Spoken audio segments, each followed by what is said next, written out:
ഹരേ കൃഷ്ണ. ശ്രീ ചൈതന്യ ചരിതാമൃതം ക്ലാസ്സിലേക്ക് എല്ലാ ഭക്തർക്കും സ്വാഗതം. എല്ലാവർക്കും എൻ്റെ വിനീതമായ പ്രണാമങ്ങൾ അർപ്പിക്കുന്നു. ആദ്യം നമുക്ക് ഇൻവൊക്കേഷൻ പ്രേയർ പറഞ്ഞിട്ട് തുടങ്ങാം.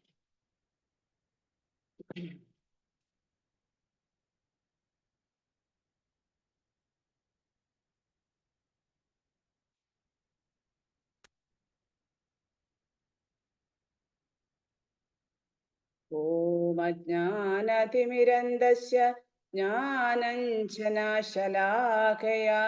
ചക്ഷുരുന്മീലിതം യേന തസ്മൈ ശ്രീ ഗുരവേ നമഃ.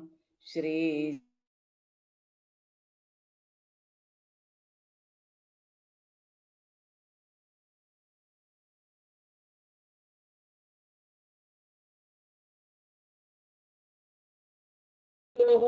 ശ്രീയുത പദകമലം ശ്രീഗുരൂൻ വൈഷ്ണവാംശ്ച ശ്രീരൂപം സാഗ്രജാതം സഹഗണ രഘുനാഥാന്വിതം തം സജീവം സാദ്വൈതം സാവധൂതം പരിജന സഹിതം കൃഷ്ണ ചൈതന്യദേവം ശ്രീരാധാ കൃഷ്ണപാദാൻ സഹഗണലളിതാ ശ്രീവിശാഖാന്വിതാംശ്ച.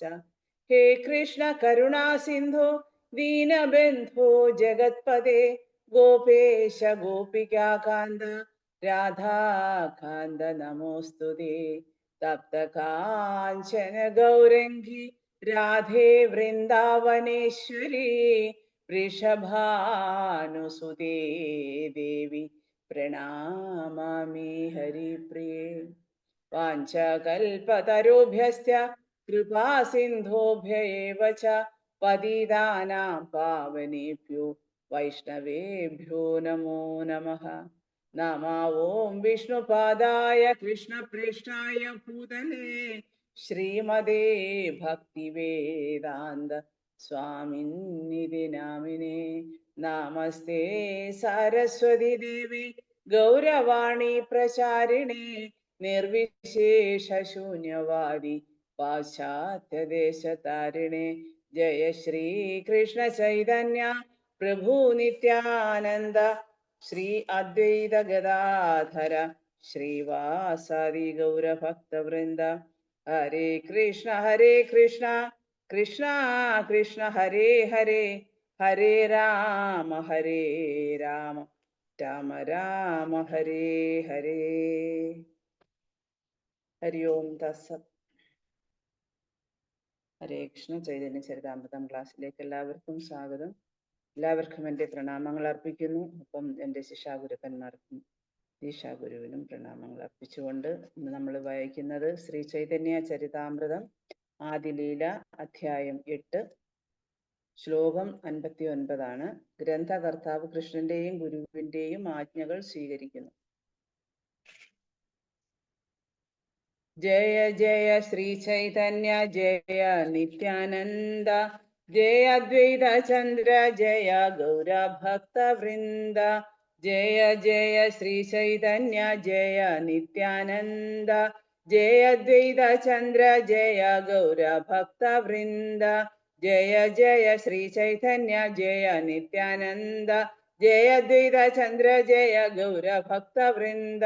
ഹരേ കൃഷ്ണ കൃഷ്ണ കൃഷ്ണ ഹരേ ഹരേ ഹരേ രാം രാം രാം ഹരേ ഹരേ. ഹരേ കൃഷ്ണ കൃഷ്ണ കൃഷ്ണ ഹരേ ഹരേ ഹരേ രാം രാം രാം ഹരേ ഹരേ. ജയ ഗുരുദേവാ ജയ പതി പവൻ ശ്രീല ഗുരുദേവ. ജയ പ്രഭുപദ ജയ ജഗദ്ഗുരു ശ്രീല പ്രഭുപദ.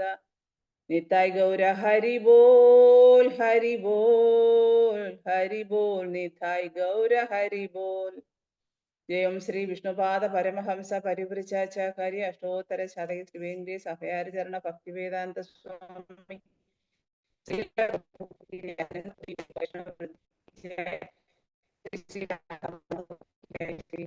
സുഭദ്രമയ്യ സ്വർഷം की जय. श्री पंचतत्व की जय. जय गौर प्रेमानंदे. हरि हरि हरे कृष्ण. ओम नमो भगवते वासुदेवाय. ഓം നമോ ഭഗവതേ വാസുദേവായ. ഓം നമോ ഭഗവതേ വാസുദേവായ. ശ്രീകൃഷ്ണ ശ്ലോകം 59. ഗ്രന്ഥകർത്താവ് കൃഷ്ണന്റെയും ഗുരുവിന്റെയും ആജ്ഞകൾ സ്വീകരിക്കുന്നു. പണ്ഡിത ഗോസായിര ശിഷ്യ ആനന്ദ ആചാര്യ കൃഷ്ണ പ്രേമമയ ധനൂദര സർവ ആര്യ. പണ്ഡിത ഗോസായിര ശിഷ്യ ആനന്ദ ആചാര്യ കൃഷ്ണ പ്രേമമയ ധനു ഉദാര സർവാര്യ.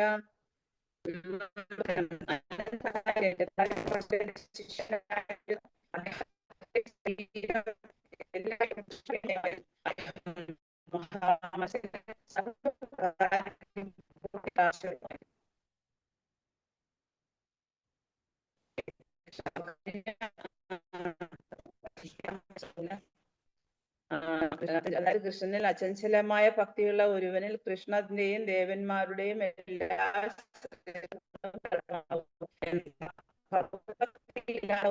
ഉണ്ടാവില്ല. എന്തുകൊണ്ടെന്നാൽ അയാൾ ഭഗവാന്റെ ബാഹ്യശക്തിയാകുന്ന ഭൗതിക പ്രകൃതിയിൽ മനോകൽപ്പനകളിൽ മുഴുകി. അപ്പൊ ഇതിനകത്ത് ഹരിദാസ പണ്ഡിതന്റെ ഗുണഗണങ്ങളെ കുറിച്ചാണ് ഈ ശ്ലോകത്തില്, അതിന്റെ 57-ാമത്തെ ശ്ലോകത്തിലൊക്കെ പറഞ്ഞ ഈ ധാര പണ്ഡിതന്റെ ശിഷ്യനായിരുന്നു. അപ്പൊ അദ്ദേഹത്തിന്റെ ശരീരം, അപ്പം ഭക്തരെന്ന് പറഞ്ഞു കഴിഞ്ഞാൽ അവരുടെ ശരീരവും മനസ്സും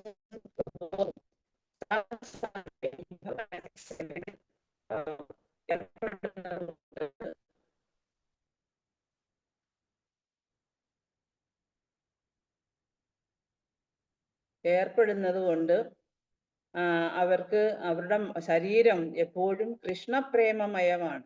അപ്പൊ നമുക്ക് അറിയാം, വലിയ വലിയ സന്യാസിമാര്, വലിയ ഭക്തന്മാര്, അവരുടെയൊക്കെ മുഖത്ത് നോക്കുമ്പം അത്രമാത്രം എന്താണ് പ്രഭയാണ്. കാരണം എന്ന് വെച്ചാൽ അവർക്ക് സദാസമയവും ഭഗവാന്റെ ചിന്തകളിലും ഭഗവാന്റെ സേവനത്തില് ഭഗവാന്റെ അവബോധത്തിൽ ഭഗവാന്റെ തിരുനാമം ത്തിലൊക്കെ ഏർപ്പെട്ട് ജീവിക്കുന്നത് കൊണ്ട് അവരുടെ ശരീരത്തിലും ആ ഒരു ആധ്യാത്മികമായിട്ടുള്ള ചൈതന്യം അവരുടെ മുഖത്ത് നമുക്ക് പ്രകടമായി കാണാൻ പറ്റും. അപ്പോ അതുകൊണ്ടാണ് കഴിഞ്ഞ ശ്ലോകത്തിൽ പറഞ്ഞത്, എല്ലാ ദേവന്മാരുടെയും എന്താ പറയാ ഗുണങ്ങള്, എല്ലാ ദേവന്മാരുടെയും ഗുണങ്ങൾ അവരിൽ പ്രകടമാവുമെന്ന് പറയുന്നത് അതുകൊണ്ടാണ്. എല്ലാ ഗുണങ്ങളും കാരണം പരിശുദ്ധ ഭക്തനാകുമ്പോഴാണ് നമുക്ക് ആ ഒരു സവിശേഷ വ്യക്തിത്വത്തിനുടമയായി തീരുന്നത് ഭക്തന്മാർ. അപ്പം കാരണം എന്ന് വെച്ച് കഴിഞ്ഞാല് ഭക്തിയുത സേവനം, ഇപ്പം തന്നെ ഈ അനന്ത ആചാര്യൻ, അദ്ദേഹത്തിന് ശരീരം എപ്പോഴും കൃഷ്ണപ്രേമമായി, എപ്പോഴും ഭഗവാന്റെ രാധാറാണിയുടെയും പ്രേമത്തില് അവര് ആ ഒരു കൃഷ്ണ പ്രേമത്തിൽ ലയിച്ച് ഭക്തിയുത സേവനം ചെയ്യുന്നവരാണ്. അപ്പം ചൈതന്യ ചരിതാമൃതത്തിനകത്ത് ഇത് പ്രധാനമായിട്ടും പറയുന്നത്, ഭക്തർ എന്ന് പറയുന്നത് ചൈതന്യ മഹാപ്രഭു എന്ന് പറയുന്നത് കൃഷ്ണപ്രേമത്തിന്റെ മൂർത്തിഭാവമാണ്, അല്ലെ? അതായത് ഭക്തൻ എന്ന് പറയുന്നത് ക്ഷമാശീലരായിരിക്കും, അതുപോലെ എല്ലാവരെയും ബഹുമാനിക്കും, എല്ലാവരുടെയും പ്രയോജനത്തിന് വേണ്ടി പ്രവർത്തിക്കും, മനസ്സ് കാപട്യമില്ലാത്തതാണ്, വിദ്വേഷ പ്രവർത്തികളിൽ നിന്ന് പൂർണ്ണമായും വിട്ടുനിൽക്കും. ഇതെല്ലാം കൃഷ്ണന്റെ യഥാർത്ഥത്തിൽ കൃഷ്ണന്റെ യോഗ്യതകളാണ് ഇതെല്ലാം. പക്ഷെ ആ ഒരു ഭഗവത് ഭക്തനാകുമ്പോൾ, കൃഷ്ണഭക്തനാകുമ്പോൾ ഇവയെല്ലാം ഒരു ഭക്തനിലും സ്വാഭാവികമായിട്ട് പ്രകടമാകും. അതാണ് ഒരു വൈഷ്ണവന്റെ ശരീരത്തിൽ എല്ലാ സദ്ഗുണങ്ങളും പ്രകടമാകുന്നെന്ന് പറയുന്നത്. അങ്ങനെയാണ് വൈഷ്ണവരല്ലാത്തവരിൽ നിന്നും വേർതിരിച്ചു നിർത്തുന്നത്. ഇപ്പൊ നമ്മള് ഒരു വൈഷ്ണവനെയും ചിലപ്പം തന്നെ ഒരു ഓഫീസിൽ തന്നെ രണ്ടുപേര്, ഒരു വൈഷ്ണവര് വർക്ക് ചെയ്യുന്നു, അല്ലെങ്കിൽ ഒരു കർമ്മി വർക്ക് ചെയ്യുന്നു, ഒരേപോലൊക്കെ ഒരേ ഫീൽഡിൽ വർക്ക് ചെയ്യുന്നവര് പെട്ടെന്ന് ചില ആൾക്കാർക്കും തിരിച്ചറിയാൻ പറ്റത്തില്ല. പക്ഷെ ഒരു വൈഷ്ണവന്റെ ആ സ്വഭാവത്തിൽ അവന്റെ ലക്ഷണങ്ങൾ തന്നെ, അർജുനൻ കൃഷ്ണനോട് ചോദിക്കുന്നുണ്ട്, അവരുടെ ഭാഷ എന്തായിരിക്കും, അവരുടെ ലക്ഷണം എന്തായിരിക്കും ഒരു ഭക്തന്റെ. അല്ലെ? അപ്പൊ ഒരു ഭക്തൻ അനാവശ്യമായി സംസാരിക്കാറില്ല. ഭൗതിക കാര്യങ്ങളെക്കുറിച്ചോ ഭൗതിക നേട്ടങ്ങളെക്കുറിച്ചോ അതുമായിട്ട് ബന്ധപ്പെട്ട യാതൊരു കാര്യങ്ങളും സംസാരിക്കാറില്ല. അതുകൊണ്ട് തന്നെ പെട്ടെന്ന് ആൾക്കാർക്ക് അവരോട് കുറച്ചു നേരം സംസാരിക്കുമ്പോൾ തന്നെ അവർക്ക് മനസ്സിലാക്കാൻ പറ്റും. ഇപ്പൊ ചൈതന്യ ചരിതാമൃതത്തിലെ കൃഷ്ണദാസ കവിരാജൻ പറയുന്നത് വൈഷ്ണവൻ 26 യോഗ്യതകളുണ്ട്. അതായത് എല്ലാവരോടും ദയുള്ളവനായിരിക്കും, ആരെയും തന്റെ ശത്രുവാക്കില്ല, അതാണ് അജാത ശത്രു. അനുകമ്പ, അതുപോലെ സത്യസന്ധനായിരിക്കും എപ്പോഴും. ഒരു തരത്തിലും ഒരു എന്താ പറയാ, കള്ളത്തരവോ അല്ലെങ്കിൽ അങ്ങനെയുള്ള വാക്കുകളിലൂടെ പ്രവൃത്തിയിലൂടെ എപ്പോഴും സത്യസന്ധത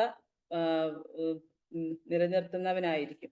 എല്ലാവർക്കും തുല്യനായിരിക്കും. അവനിൽ ആർക്കും ഒരു അപരാധവും കാണാൻ കഴിയില്ല. അവൻ മഹാമനസ്കനായിരിക്കും, ശാന്തനാണ്, ശുദ്ധനാണ്, സമ്പത്തുകളില്ലാത്തവനാണ്. അതാണ് അകിഞ്ചൻ എന്ന് പറയുന്നത്. അകിഞ്ചൻ എന്ന് വെച്ചാൽ സമ്പത്തില്ലാത്തവൻ. അകിഞ്ചനാണ്, എല്ലാവരുടെയും പ്രയോജനത്തിനായിട്ട് പ്രവർത്തിക്കുന്ന ആളാണ്, വളരെ സമാധാനപൂർണനാണ്, ഭഗവാനിൽ ശരണം പ്രാപിച്ച ആളാണ്, ഭൗതികമായ ആഗ്രഹങ്ങളില്ല, വളരെ വിനീതനാണ്, സ്ഥിരതയുള്ളവരാണ്, അതുപോലെ ഇന്ദ്രിയങ്ങളെ നിയന്ത്രിക്കാൻ കഴിവുള്ള ആളാണ്, ആവശ്യത്തിലധികം ഭക്ഷിക്കില്ല, ഭഗവാന്റെ മായാശക്തിയാൽ സ്വാധീനിക്കപ്പെടാറില്ല, എല്ലാവരെയും ബഹുമാനിക്കും. ചൈതന്യ മഹാപ്രഭു പറയുന്നു, അമാനിന മാനദേന കീർത്തനീയ സദാഹരി, അല്ലെ? അതായത് അങ്ങനെ എല്ലാവരെയും ബഹുമാനിക്കും, ഒരിക്കലും തിരിച്ചു ബഹുമാനം കാക്ഷിക്കാറില്ല. പിന്നെ സ്വയം ബഹുമാനിക്കപ്പെടണമെന്ന് ആഗ്രഹിക്കില്ല. വളരെ ഗൗരവമുള്ളവനായിരിക്കും, സോബറായിരിക്കും, അതേപോലെ കാരുണ്യമുള്ളവനായിരിക്കും, കാരുണിക, അതുപോലെ സൗഹൃദമുള്ളവനായിരിക്കും. അവൻ കവിത്വമുള്ളവനാണ്, വൈദഗ്ധ്യമുള്ളവനാണ്, മൗനിയാണ്. മൗനി എന്ന് വെച്ചാൽ എന്താ അർത്ഥം? അത് അധികം ആരോടും സംസാരിക്കാതെ എപ്പോഴും ഭഗവാന്റെ ലീലകളെ കുറിച്ച് ചിന്തിച്ചും ഭഗവാന്റെ തിരുനാമം ജപിച്ചും അനാവശ്യമായ ഒരു കാര്യങ്ങളിലും ഇടപെടാത്ത ആളാണ് ഉത്തമ ഭക്തൻ എന്ന് പറയുന്നത്. അപ്പൊ അങ്ങനെയൊക്കെയുള്ള ആൾക്കാര് സദാസമയവും ഭഗവാന്റെ എന്താ പറയാ, ഭക്തന്മാരുമായിട്ട് എപ്പോഴും സംഘത്തിൽ, അതായത് ഭക്തസംഘത്തിൽ ചേർന്നിരിക്കാനാണ് ആഗ്രഹിക്കുന്നത്. കാരണം എന്ന് വെച്ച് കഴിഞ്ഞാൽ ഭഗവാന്റെ അതിവിസ്തൃതമായ അസ്തിത്വത്തിൽ നിലകൊള്ളാൻ അഭിലഷിക്കുന്നു. അതുപോലെ ഭൗതികമായ കണക്കുകൂട്ടലിലൊക്കെ മഹാനാണെങ്കിലും ചില ആൾക്കാര് പരമാത്മാവിനോട് ശരണം തേടാത്ത ആൾക്കാര് പരാജിതനായി പോകും. അപ്പം അതാണ് ഭക്തനും അഭക്തനും തമ്മിലുള്ള വ്യത്യാസം എന്ന് പറയുന്നത്. അപ്പം ചില ആൾക്കാർക്ക് ഭൗതിക ജീവിതത്തോട് കൂടുതൽ ആസക്തനാകുന്നവരായിരിക്കും. അപ്പൊ അവർക്ക് യാതൊരു ഇപ്പൊ ഈവൻ എല്ലാവർക്കും ഉള്ളതാണ്. കാരണം നമ്മുടെ ഓരോരുത്തരുടെയും ഹൃദയത്തിൽ നമ്മുടെ ഈ ശക്തി, ചൈതന്യം, നമ്മുടെ ഊർജം, ഇതെല്ലാം എന്ന് പറയുന്ന ആത്മാവിൽ നിന്നാണ് കിട്ടുന്നത്. ആത്മാവ് ഭഗവാന്റെ അംശമായ ഭഗവാൻ എല്ലാത്തിന്റെയും സ്രോതസ്സാണ്. മമൈവാംശോ ജീവലോകേ ജീവഭൂത സനാതന എന്ന് ഭഗവാൻ പറയുന്നത് ഭഗവാന്റെ അംശമാണ് നമ്മുടെ ഓരോ ഭൗതിക ശരീരത്തിലും കുടികൊള്ളുന്ന ഞാൻ എന്ന ആ ആത്മാവ്. അല്ലെങ്കിൽ ഓരോരുത്തരും ഓരോ വ്യക്തിഗത ആത്മാക്കളാണ്. അപ്പൊ ഈ ഓരോ വ്യക്തിഗത ആത്മാക്കളും ഭൗതികതയോട് താതാത്മ്യം പ്രാപിക്കുമ്പോൾ അവൻ ആ ആത്മീയമായിട്ടുള്ള യോഗ്യത നഷ്ടപ്പെട്ടു പോകുന്നു. അതുപോലെ തന്നെയാണ് ഇപ്പം നമ്മള് പിന്നെ അതിനൊരു ഉദാഹരണം പറയുന്നത്, ഇപ്പം ജലത്തിൽ ജീവിക്കുന്ന ജീവികൾ, അവര് ജലത്തിൽ വസിക്കുമ്പോഴാണ് അവർക്ക് അവരുടെ ശക്തി, യഥാർത്ഥ ശക്തി അവർക്ക് ഉള്ളത്. പക്ഷെ അവര് കരയ്ക്ക് കയറി കഴിഞ്ഞാൽ അവരുടെ ശക്തി നഷ്ടപ്പെട്ടു പോകും. അപ്പൊ അവർക്ക് യഥാർത്ഥ ശക്തി പ്രകടിപ്പിക്കാൻ കഴിയില്ല. ഇപ്പൊ തന്നെ ഒരു മീനിനെ നമ്മളെ പിടിച്ച് പിന്നെ കരയ്ക്ക് ഇട്ട് കഴിഞ്ഞാൽ അത് കിടന്ന് പിടയ്ക്കും. കാരണം അതിന് വേണ്ടത് ജലമാണ്. ആ ഒരു അന്തരീക്ഷത്തിലേ അതിന് ജീവിക്കാൻ പറ്റും. അതേപോലെയാണ് ഒരു ഭക്തൻ എപ്പോഴും ഭക്തസംഘത്തിൽ ജീവിക്കാൻ ആഗ്രഹിക്കുന്നതും അവന് ഭക്തസംഘത്തിൽ നിന്ന് മാറി നിൽക്കുമ്പോൾ അനുഭവിക്കുന്ന ആ വേദനയും അത് വളരെ സ്പഷ്ടമായിട്ട് നമുക്ക് മനസ്സിലാക്കാൻ പറ്റുന്ന കാര്യങ്ങളാണ്. അപ്പം ഭഗവാൻ എന്ന് പറയുന്ന പരമാത്മാവ് സർവ്വവ്യാപിയാണ്. അദ്ദേഹമാണ് ജീവസത്തകളുടെ സ്രോതസ്. അതുപോലെ ഭഗവാന്റെ അവിഭാജ്യ ഘടകങ്ങളാണ് ജീവസത്തകൾ എന്ന് പറയുന്നത്. അപ്പം എപ്പോഴും ഈ ജീവസത്തകള് ഭഗവാൻ വാസുദേവനോട്, പരമദിവ്യോത്തമ പുരുഷനായ ഭഗവാനോട് ബന്ധത്തിലിരിക്കുമ്പോൾ അവന്റെ ആധ്യാത്മിക ശക്തി പ്രകടമാകുന്നു. ഇപ്പൊ നമ്മൾ നേരം വെളുപ്പിന് എഴുന്നേൽക്കുക, നാമം ജപിക്കുക, നമ്മുടെ നിഷ്ഠയോടുകൂടി നമ്മുടെ സാധന നമ്മൾ മുന്നോട്ട് കൊണ്ടുപോകുമ്പോൾ നമുക്ക് തന്നെ ശ്രീല പ്രഭുപാദ പറയുമായിരുന്നു, പണ്ട് 16 മാല അദ്ദേഹം രാവിലെ വെളുപ്പിനെ ജപിച്ചേച്ച് അദ്ദേഹം പിന്നെ മാല കൊണ്ട് എന്ന് എടുത്തേച്ച് വെച്ചേച്ച് പറയും, ഇനി എനിക്ക് എല്ലാ കാര്യം എനിക്ക് വേണ്ടുന്നത് പോലെ ഇനി എന്ത് വേണേലും എനിക്ക് ചെയ്യാം. കാരണം എന്ന് വെച്ച് കഴിഞ്ഞാൽ അദ്ദേഹത്തിന് ആ 16 മാല ജപിച്ചതിൽ നിന്നുള്ള ശക്തി അദ്ദേഹം ആർജിച്ചു കഴിഞ്ഞു. നമ്മൾ അതുകൊണ്ടാണ് ആചാര്യന്മാര് പറയുന്നത്, നമ്മൾ വെളുപ്പിനെ എഴുന്നേറ്റ് ഭഗവാന്റെ തിരുനാമം 16 മാല അത് നിഷ്ഠയോടുകൂടി ജപിക്കണം, ജപിച്ചു കേൾക്കണം. അങ്ങനെയാണ്, അതിൽ നിന്ന് മാത്രമേ നമുക്ക് ആത്മീയ ശക്തി നമുക്ക് നേടിയെടുക്കാൻ പറ്റൂ. അല്ല നമ്മൾ ഇവൻ മറ്റ് സേവനങ്ങളായാലും നമുക്ക് ചാൻഡിങ്ങിൽ കൂടിയാണ്, അല്ലെങ്കിൽ ഹരിനാമ ജപത്തിൽ കൂടിയാണ് നമ്മൾ ഈ ശക്തി ആർജിക്കുന്നത്. കാരണം അന്നേരമാണ് യഥാർത്ഥത്തിൽ നാം ഭഗവാനോട് ബന്ധപ്പെടുന്നത്, ഭഗവാനോട് സംസാരിക്കുന്നത്, ഭഗവാനോടുള്ള ബന്ധം സുദൃഢമാക്കുന്നത് ആ സമയമാണ്. എന്തുവാ ഭഗവാനോട് പ്രാർത്ഥിക്കുന്നത്, പിന്നെ നമുക്ക് പിന്നീട് ശക്തി തരും. നാമമൊക്കെ ജപിച്ചു കഴിയുമ്പോൾ ഒരു ആത്മീയ ശക്തി വരുമ്പം പിന്നെ നമുക്ക് ബുക്ക് ഡിസ്ട്രിബ്യൂഷൻ, ഇപ്പൊ അമ്പലങ്ങളിലൊക്കെ അങ്ങനെയല്ലേ, വെളുപ്പിനെ എല്ലാവരും നാമജപം, പിന്നെ അത് കഴിഞ്ഞു മംഗളാരതി, പിന്നെ അത് കഴിഞ്ഞിട്ട് ഭാഗവതം ക്ലാസ്, പിന്നെ ഓരോരുത്തർ പ്രസാദവും കഴിഞ്ഞ് ബുക്ക് ഡിസ്ട്രിബ്യൂഷന് പോകും. അപ്പം എന്തെല്ലാം ഒരു ഒറ്റ ദിവസം കൊണ്ട് എന്തെല്ലാം ഭക്തിയുത സേവനം വളരെ നിഷ്ഠയോടുകൂടി കാണിച്ചു തന്നതാണ് ശ്രീല പ്രഭുപാദ അപ്പൊ നമ്മൾ അതനുസരിച്ച് ജീവിക്കുമ്പോഴാണ് നമുക്കും ആ പരമമായിട്ടുള്ള ആത്മീയ ശക്തി നമുക്ക് അനുഭവപ്പെടുന്നത്. അത് നമുക്ക് സ്വയം അനുഭവത്തിൽ വരും, അനുഭവിക്കാൻ പറ്റും. അപ്പൊ അതുകൊണ്ടാണ് അപ്പൊ നമ്മൾ ആധ്യാത്മിക കർമ്മങ്ങളിൽ മുഴുകിയിരിക്കുമ്പോഴാ അതിന്റെ മഹത്വം നമുക്ക് സ്വയം അനുഭവപ്പെടും. ഗൃഹസ്ഥന്മാരൊക്കെ എന്ന് വെച്ച് കഴിഞ്ഞാൽ അവര് ഇപ്പം നമ്മളെല്ലാവരും ഗൃഹസ്ഥരാണ്. നമ്മൾ 24 അവേഴ്സും ഭഗവത് സേവനം ചെയ്യുന്നവരല്ല. പക്ഷെ എന്നാലും നമ്മൾ ഗൃഹസ്ഥരായാലും നമ്മൾ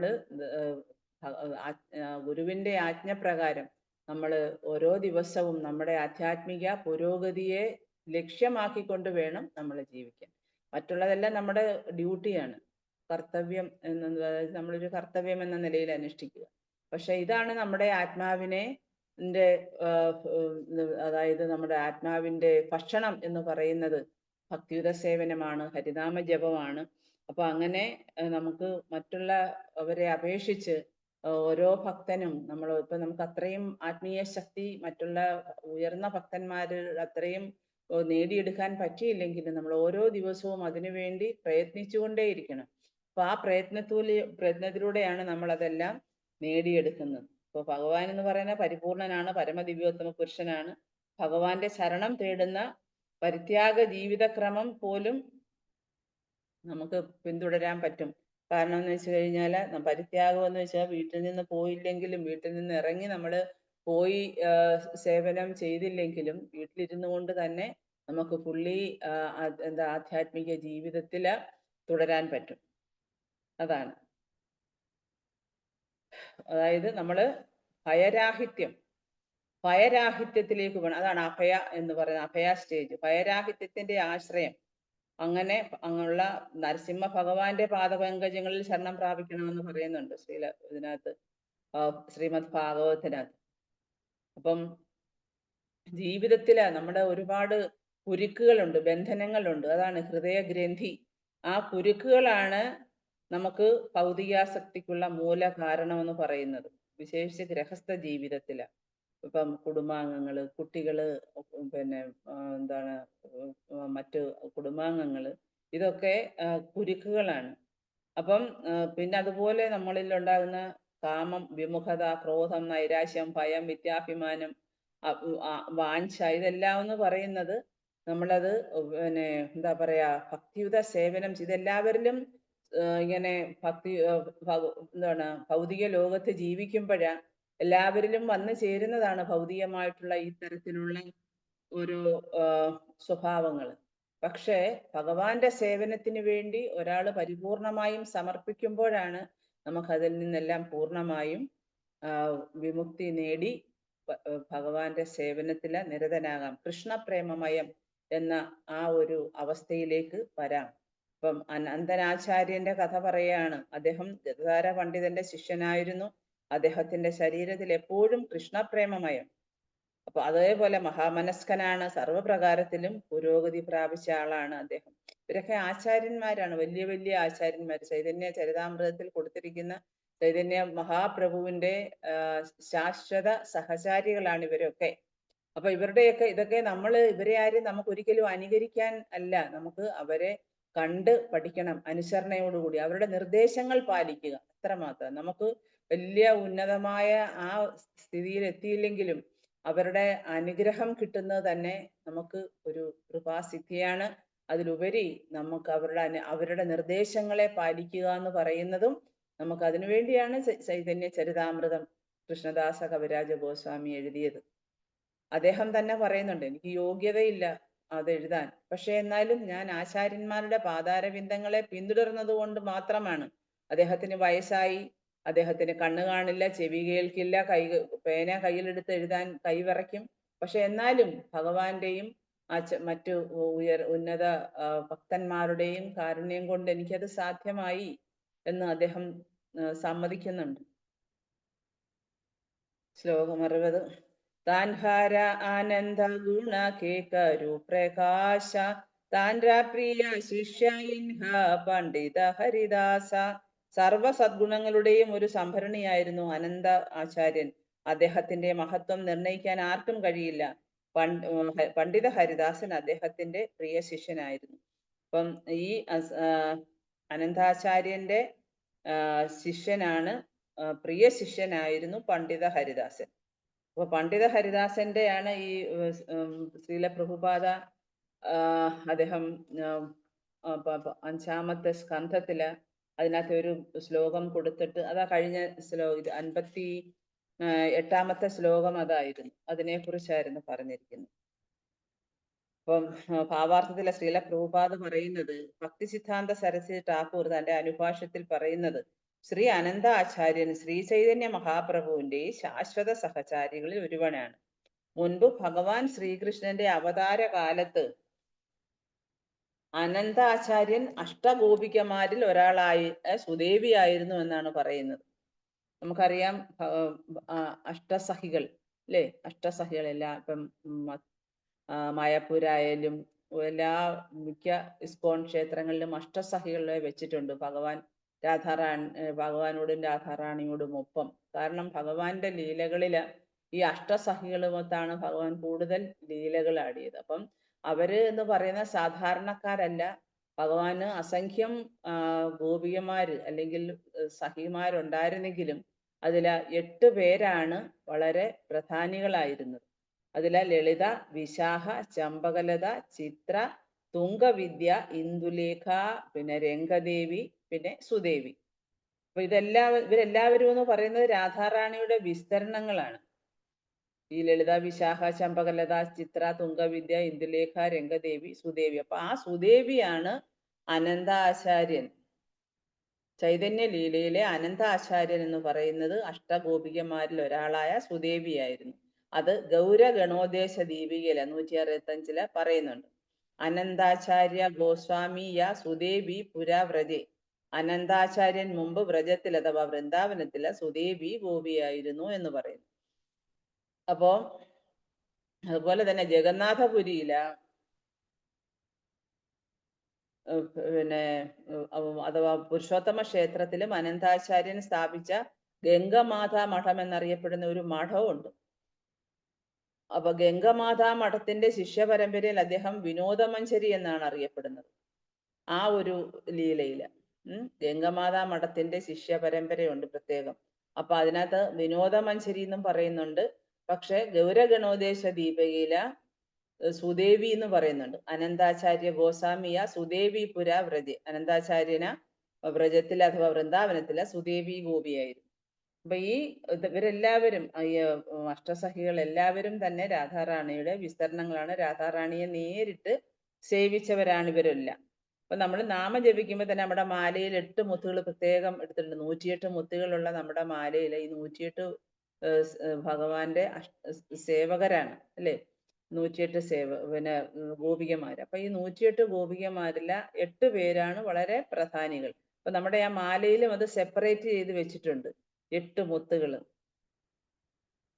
അപ്പൊ അത് അഷ്ടസഖികളാണ്.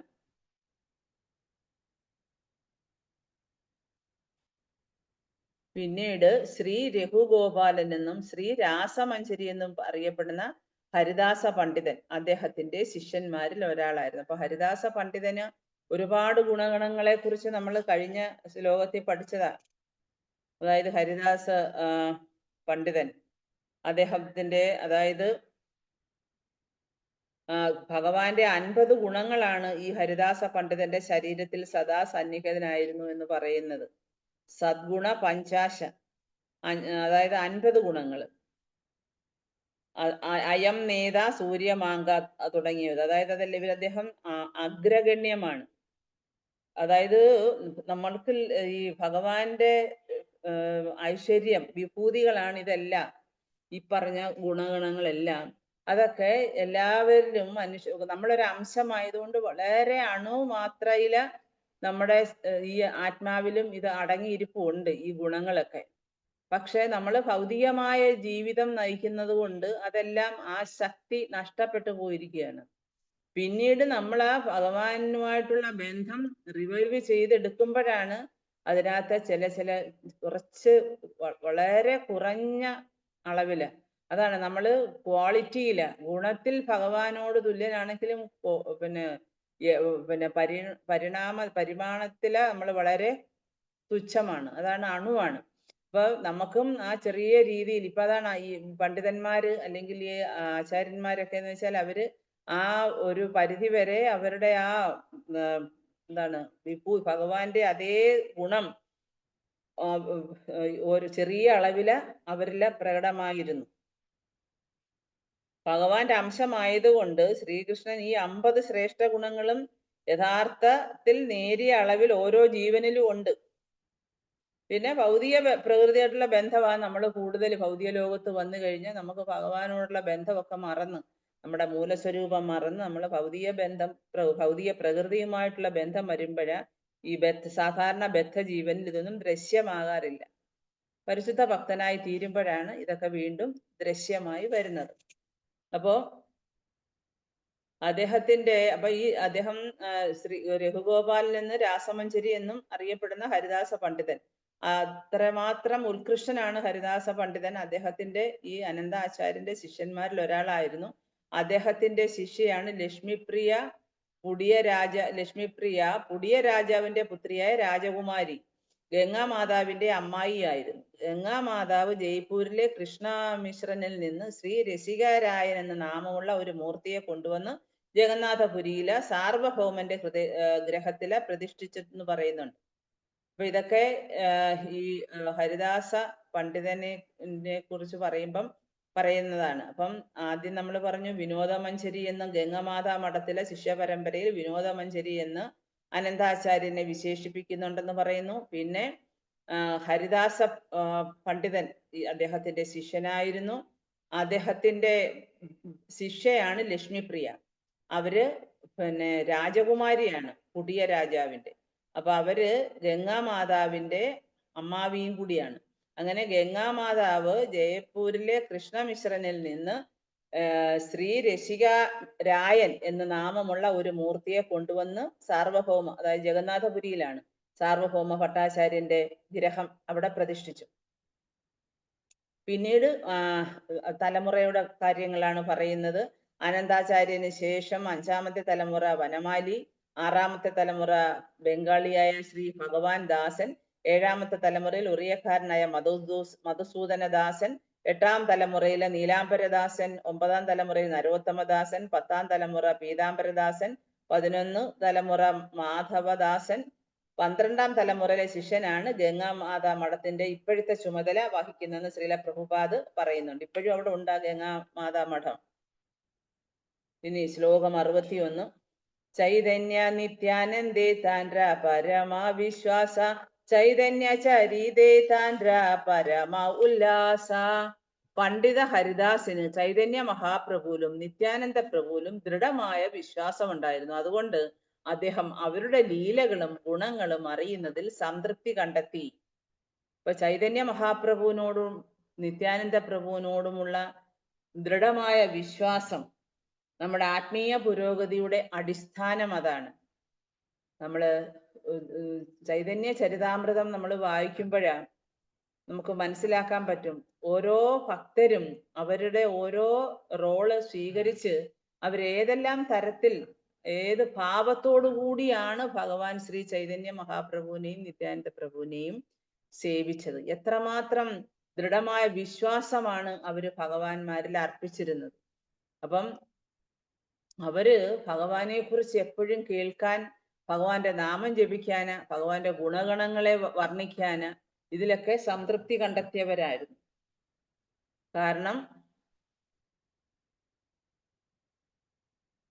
എന്താണെന്ന് വെച്ച് കഴിഞ്ഞാല്, അപ്പം നമ്മൾക്ക് ഒരു ഭക്തന് ഇപ്പൊ തന്നെ നമ്മൾ നേരത്തെ പറഞ്ഞിട്ടുണ്ട്, അതായത് നിത്യാനന്ദ പ്രഭു നാദിയായിലെ ഒരു നാമഹട്ട രൂപീകരിച്ചു. നാമഹട്ട എന്ന് വെച്ച് കഴിഞ്ഞാൽ അതൊരു മാർക്കറ്റ് പ്ലേസ് ആണ്.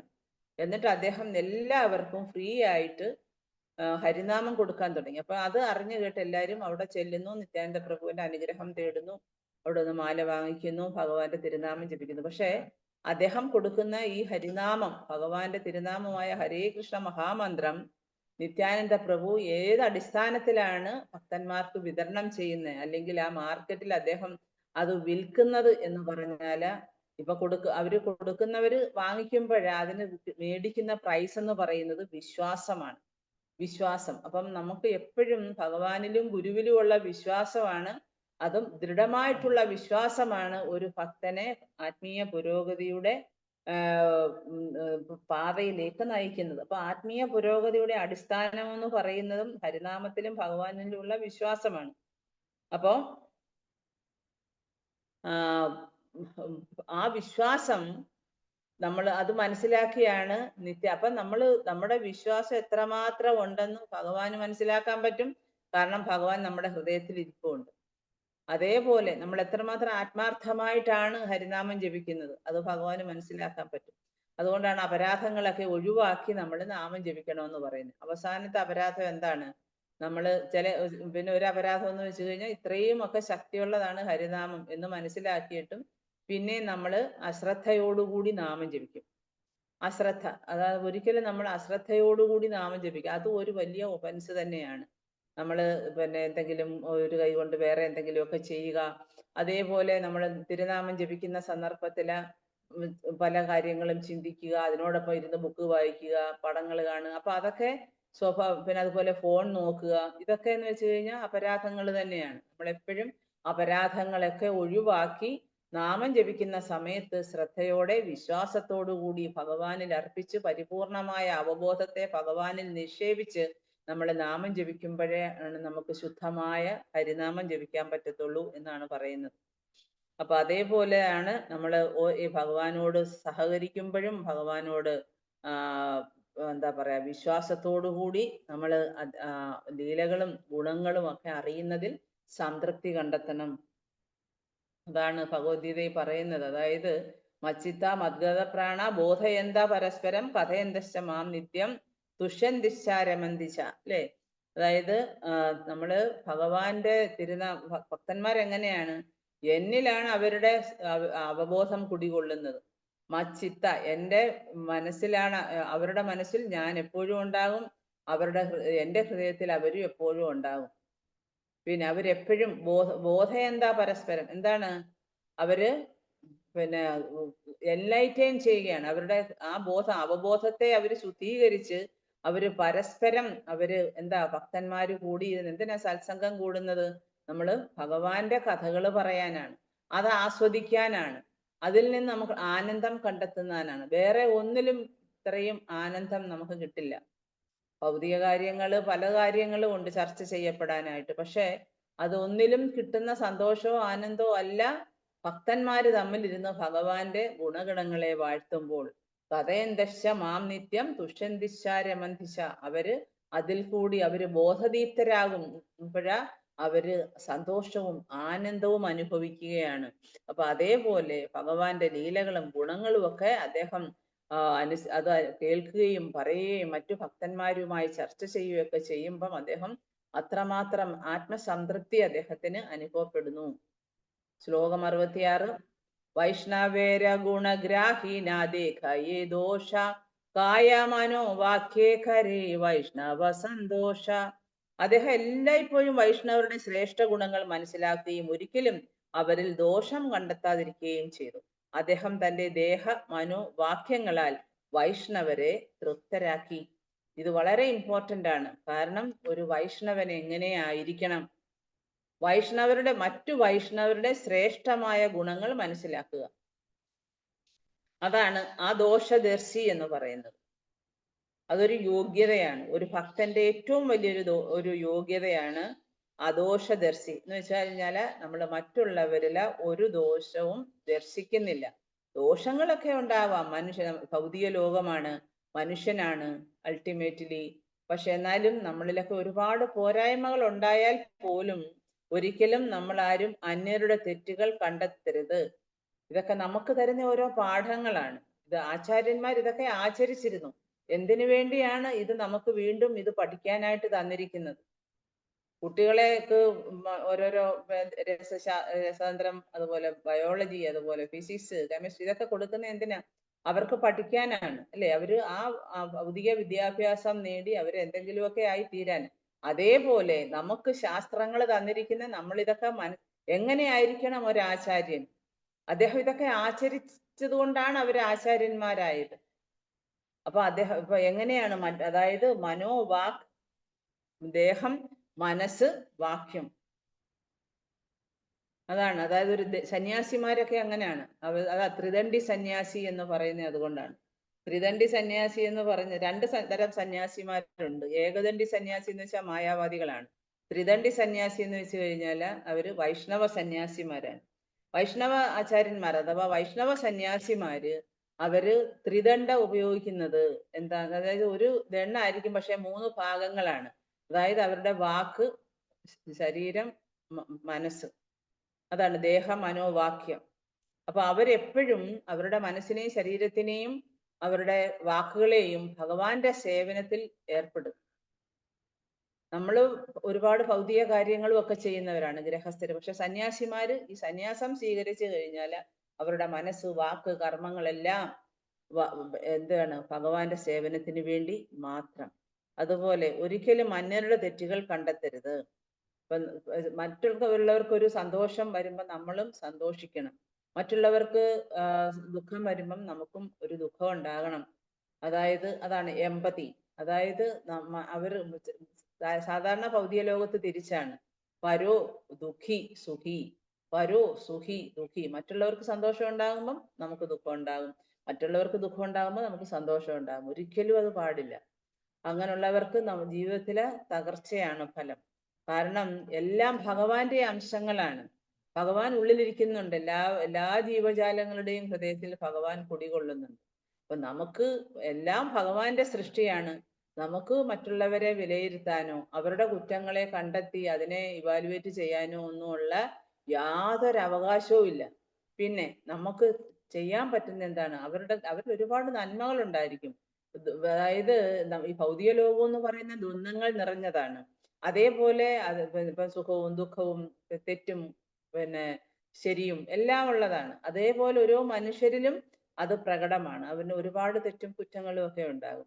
പക്ഷെ അവരിൽ ആ നന്മ എത്രമാത്രം നന്മയുള്ളവരാണ്. ചില ഭക്തന്മാരുണ്ട്, അവർക്ക് ചില ഹാബിറ്റ്, അതുപോലെ എന്തെങ്കിലുമൊക്കെ ഇപ്പം പെട്ടെന്ന് ദേഷ്യപ്പെടുന്ന അല്ലെങ്കിൽ അങ്ങനെയുള്ളതൊക്കെ. പക്ഷെ അവരിലൊക്കെ ഒരുപാട് അവരുടെ സേവനത്തിൽ അവർ അത്രയും അർപ്പണ മനോഭാവത്തോടു കൂടിയായിരിക്കും ഭഗവാനെ സേവ ചെയ്യുന്നത്. അപ്പം പിന്നെ അതായത് പുണ്ടരിക് വിദ്യാനിധി എന്ന് പറഞ്ഞ ഒരു ഭക്തനുണ്ടായിരുന്നു ശ്രീ ചൈതന്യ മഹാപ്രഭുവിന്റെ കാലത്ത്. ആക്ച്വലി അദ്ദേഹം രാധാറാണിയുടെ അച്ഛനായിട്ടുള്ള പിതാവായിട്ടുള്ള വൃഷഭാനുവാണ്. വൃഷഭാനുവിന്റെ അവതാരമാണ് ചൈതന്യ ലീലയില് പുണ്ടരിക്ക്. അപ്പൊ അദ്ദേഹം ഇങ്ങനെ ഒരുപാട് ആഭരണങ്ങളൊക്കെ അണിയുമായിരുന്നു. ഒരുപാട് ആഭരണങ്ങളും അതുപോലെ പിന്നെ എന്താ പറയാ വലിയ വസ്ത്രധാരണവും വലിയ വിലപിടിപ്പുള്ള ഒരുപാട് ആഭരണങ്ങളും ഒക്കെ അണിഞ്ഞ് തലപ്പാവും ഒക്കെ വെച്ച് അങ്ങനെയായിരുന്നു അദ്ദേഹം. ജന്മിയായിരുന്നു. അപ്പോ എല്ലാവരും പറയുമായിരുന്നു, ഇദ്ദേഹത്തിന് എങ്ങനെയാ കൃഷ്ണഭക്തി കിട്ടുന്നത്? പക്ഷെ അദ്ദേഹത്തിന്റെ അടുത്ത് ചൈതന്യ മഹാപ്രഭുവിന്റെ ലീലകൾ ആരോ പറയുമെന്ന് കേട്ടപ്പോഴാ അദ്ദേഹം താഴെ കിടന്ന് ഉരുണ്ടെന്നാണ് പറയുന്നത്, ആ ഭഗവാന്റെ ലീലകൾ കേട്ട് അനുസരിച്ച്. എന്ന് പറയുന്നത് പോലെയാണ് നമ്മൾ ഓരോരുത്തരുടെയും ഹൃദയത്തിൽ ഇരിക്കുന്ന. അതേപോലെ നിത്യാനന്ദ പ്രഭു കുറെ കാലം നല്ല രീതിയിലെ വസ്ത്രങ്ങളും ഒക്കെ അണിഞ്ഞു, പിന്നെ ആഭരണങ്ങളും ഒക്കെ അണിഞ്ഞ് ബലരാമനെ പോലൊക്കെ നടക്കുമായിരുന്നു. അപ്പൊ ചിലർ ചോദിക്കുമായിരുന്നു, ഇതെന്താ ഇങ്ങനെ അദ്ദേഹം? കാരണം എന്ന് വെച്ച് കഴിഞ്ഞാൽ അദ്ദേഹം എന്ന് പറയുന്നത് ഭഗവാന്റെ സേവനത്തിന് വേണ്ടി മാത്രം അവതരിച്ച ആളാണ്, അല്ലെ? അനന്തമായ സേവനം എന്നാണ് പറയുന്നത്, അനന്തമായിട്ടുള്ള സേവനം. അപ്പൊ അതാണ് ഇപ്പൊ നമ്മൾ പറയല അനന്തം എന്ന് വെച്ചാൽ അതിന് ലിമിറ്റ് ഇല്ല. അദ്ദേഹം അതിനു വേണ്ടിയാണ് ബലരാമന്റെ അവതാരം എന്ന് പറയുന്നത്. അതുപോലെ അപ്പം ഞാൻ പറഞ്ഞു വന്നത്, ഒരാളുടെ തെറ്റുകൾ നമ്മൾ കണ്ടെത്താതെ, അവരുടെ ഒരു മനുഷ്യൻ എന്ന് പറഞ്ഞത് മനുഷ്യന് ഗുണങ്ങളും ദോഷങ്ങളും ഉണ്ട്. സജ്ജന ഗുണം ഇച്ഛന്തി ദോഷം ഇച്ഛന്തി പാമര. എല്ലാവരിലും ഉള്ളതാണ് ദോഷങ്ങളും ഗുണങ്ങളും. ഒരു വൈഷ്ണവന് മറ്റുള്ളവരുടെ മനുഷ്യന്റെ മഹത്വങ്ങൾ മാത്രം കണ്ടെത്തുന്നു. അവനെ ഒരു ഭക്തനല്ലാതിരുന്നോട്ടെ, ഭക്തനായില്ല അല്ലെങ്കിൽ പോലും അവൻ ഭക്തനല്ല, അവരോട് ഞാൻ സഹകരിക്കില്ല, അങ്ങനെ ഒരിക്കലും ചെയ്യില്ല. അവരോട് അനുകമ്പയുണ്ടാകും ഭക്തനല്ലാത്തവരോട്. അതുകൊണ്ടാണല്ലോ നമ്മൾ പ്രീച്ച് ചെയ്യാൻ പറയുന്നത് നമ്മളോട്. അതായത് നമ്മളൊക്കെ എങ്ങനെയാണ് കൃഷ്ണാവബോധത്തിൽ വന്നത്? നമ്മളൊക്കെ മറ്റുള്ള ഭക്തന്മാരുടെ അനുഗ്രഹം കൊണ്ടാണ്, അനുകമ്പ നമ്മളോട് ഉണ്ടായിരുന്നു അവർക്കൊക്കെ.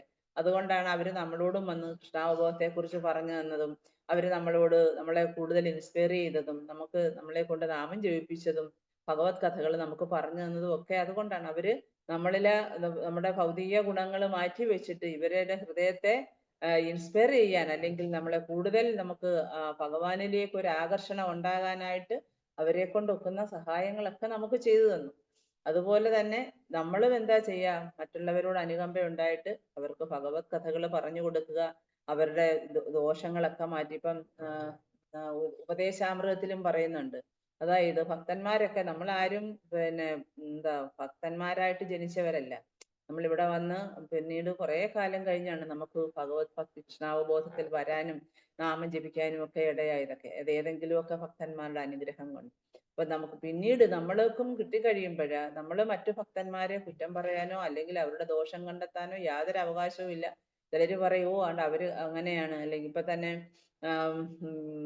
പാശ്ചാത്യ നാടുകളിൽ നിന്ന് ശ്രീല പ്രഭുപാദിന്റെ ശിഷ്യന്മാരൊക്കെ വരുമ്പം ചില വൃന്ദാവനത്തിലുള്ള ചില ഭക്തന്മാരൊക്കെ പറയുമോ, എന്താ വെള്ളക്കാര്, അവർക്ക് എന്താ പറ്റും, എന്താ തലയും കുത്തി നിൽക്കുവോ അവര്, അങ്ങനെയൊക്കെ ചോദിക്കുമായിരുന്നു.